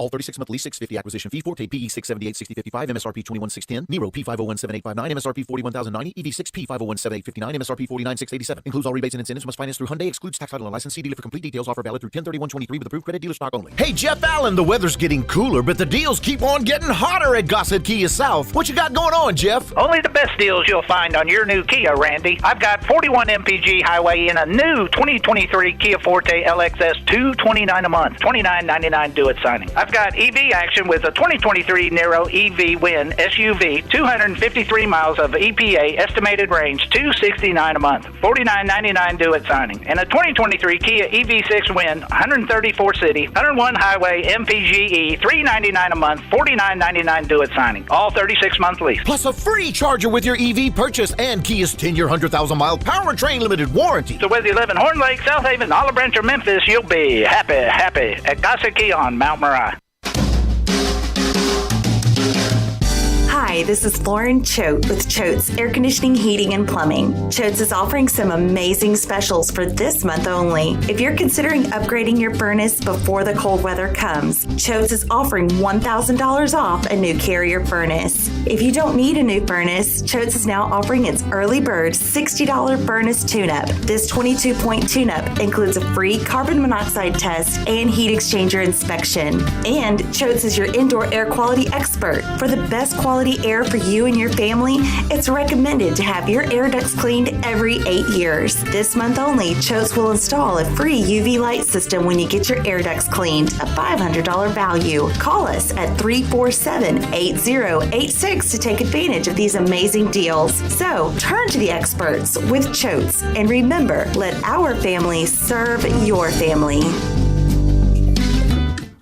The Crazy Coop, America's premier wing destination, has 27 delicious flavors to choose from and counting. Like the Buffalo Ranch, a perfect combo of ranch seasoning with a little kick. Mango Habanero, sweet taste of mango followed by the heat. Or sweet maple bourbon, the taste will remind you of chicken and waffles. And that's just 3 of the amazing 27 chicken wing seasonings that you can get at the Crazy Coop in Bartlett at 7199 Stage Road. And now open, the Crazy Coop Express at 1315 Ridgeway off Poplar. Some like it hot. How about the Crazy Sweet Lemon Pepper Hot or Crazy Suicide? Can't take the heat? Get the 4-cheese roasted garlic or barbecue bacon bourbon. Ask about the $9.99 lunch special. Now those are some crazy good prices. The Crazy Coop, 2 locations, 7199 Highway 64 between Atlin and Kirby Whitten, and 1315 Ridgeway off Poplar. Family owned and operated, The Crazy Coop, America's premier wing destination. Roofs, roofs, and more roofs. Chris Price here with Metro Builders. Is your roof leaking? Do you have mold stains on the ceiling of your home or business? Is your carrier denying your claim or offering a repair simply because they don't have enough documentation? You need a contractor that performs work for insurance claims for policyholders each and every day, and Metro Builders is here to assist. Call Metro Builders. At Metro Builders, we provide free estimates, consultation, and claim repairs. Metro Builders' process of arriving, inspecting, diagnosing problems, and estimating is second to none, commercial and residential. Our team of Hague-certified technicians are standing by to assist you with providing estimates and photos to your carrier to document your loss. All you owe is what your policy states. No large fees on top of the final scope. We use high-grade materials and are certified by companies like Atlas, CertainTeed, Owens Corning, and Mulehide with labor warranties up to 50 years on all of our jobs. Metro Builders provides roof repairs across the Mid-South. Call Metro Builders to schedule your inspection free. Call me. 901-375-1717. That's 901-375-1717. At Jason's Deli, when you're dining in or picking up curbside, you can expect wholesome food and no surprises, just delicious sandwiches, crisp salads, and quick quality meals made with the freshest ingredients and no artificial trans fats, MSG, high fructose corn syrup, or artificial colors and dyes. Around here, a lot of thought goes into what we put into our food and what we take out of it, because you're not just taking a bite, you're getting a taste of who we are. New items are constantly being created to expand our menu for all tastes and special diets with vegan and gluten-free options available. Convenience and on-time delivery you can count on. It's just a click away at jasonsdeli.com, so whether you need to feed 5 people or 5,000, the team at Jason's Deli, they have the credentials and the commitment to keep you satisfied. Freshness is nearby at Jason's Deli with locations at Ridgeway in the Park Place Center, Poplar and Highland, Germantown Road in Cordova, and on Goodman Road in Olive Branch. Jason's Deli. It's wholesome food and no surprises.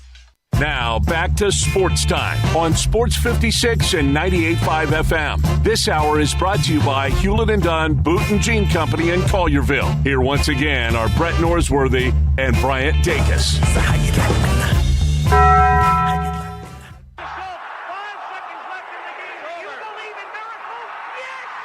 Go crazy, folks!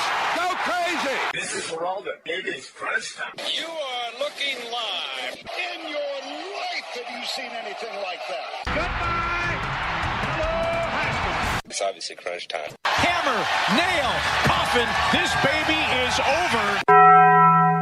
The double steak grilled cheese burrito, so good. Double the steak with nacho cheese sauce, seasoned rice, red strips, sour cream, and the 3-cheese blend wrapped inside a warm flour tortilla, with even more 3-cheese blend grilled on the top. The double steak grilled cheese burrito, it hits the spot now at Taco Bell. And at Taco Bell, when they say they are feeding people's lives with unexpected good, they mean it.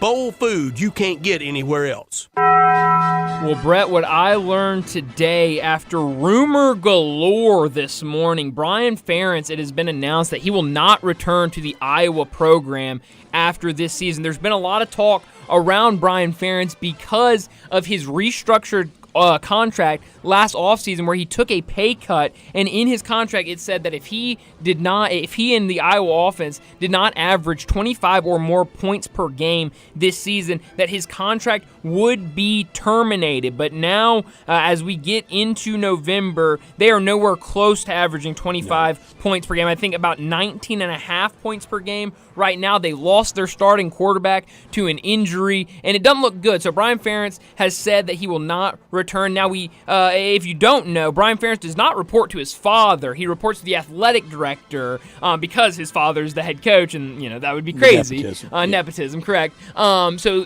the Iowa hired a new athletic director this past offseason that doesn't have this long relationship with the Ferentz family. So I hate that a man is losing his job, but I don't think he would have been able to keep a job after the season one way or the other.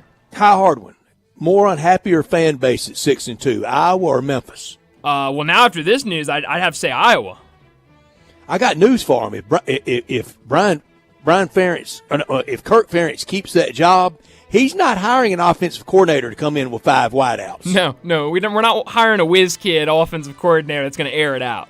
What I learned, that was a great win for the Tigers Saturday. It's a game too many times in the past that has slipped away. And, heck, last year it was slipping away. 6-2 is really good, and I think people should celebrate that. Be careful what you're doing and what you might be signing up for in being unhappy with 6-2. Yeah, absolutely. What I could have done without the NFL has threatened the University of Houston with legal action over blatant copying of the Oilers-inspired uniforms that they have worn multiple times this season. The Houston Chronicle was the first to report this morning in a letter that they obtained via open records request. In the letter, this is what CBS Sports wrote about it. The letter cites Houston's blatant copywriting of the Oilers uniforms and also demanded that the school halt sales of any merchandise and remove any social media posts or other branding related to the uniforms. Houston did not explicitly reference the Oilers or, quote, love ya blue when they unveiled the uniforms ahead of the season opener against UTSA. I was just about to say they've worn these jerseys multiple times this season, especially the first game of the season. Why just now is the NFL trying to step in? I think they saw how successful those uniforms were yesterday with the Titans. And times are tough. The NFL is broke, right? That's a great point, Brad. Times they're tough, scraping by. I mean, can't have it. Why won't the Tennessee Titans just go full Tennessee Oilers and embrace all of it? Look, those uniforms yesterday were sweet. I'd be in favor of it. They look so good yesterday. Could have done without this Grizzlies 0-3 start. Desmond Bain, he's been the MVP so far of this team. But Derrick Rose might be runner-up so far, and I didn't think I would be saying that after 3. I think everybody can relax a little bit on the Grizzlies front as well. Jaren Jackson with 14 fouls in 3 games so far. Wow, that's a lot of fouls. Where are you beaming tonight? Beam me to Game 3 of the World Series in the desert, downtown Phoenix, though, where the game will be played tonight. Give me the Biltmore Hotel to stay in either the Adobe course or the Lynx course at the Biltmore to play. But I want to see Max Scherzer against Randy Falk tonight. Old PFAT has had the playoff experience. 16 innings pitched already this playoff season. And he's looked good in the postseason. I would beam there, but I'm going to spread it out since you're beaming there. I'll head out to FedEx Forum tonight for the Grizzlies against the Mavs. It has been reported officially Kyrie Irving will not play tonight with a foot injury, so no Kyrie tonight for the Mavs.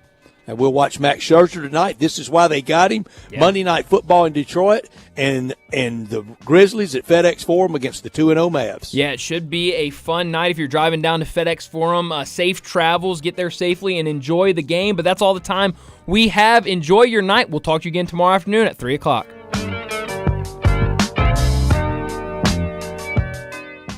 How long has it been since you heard the term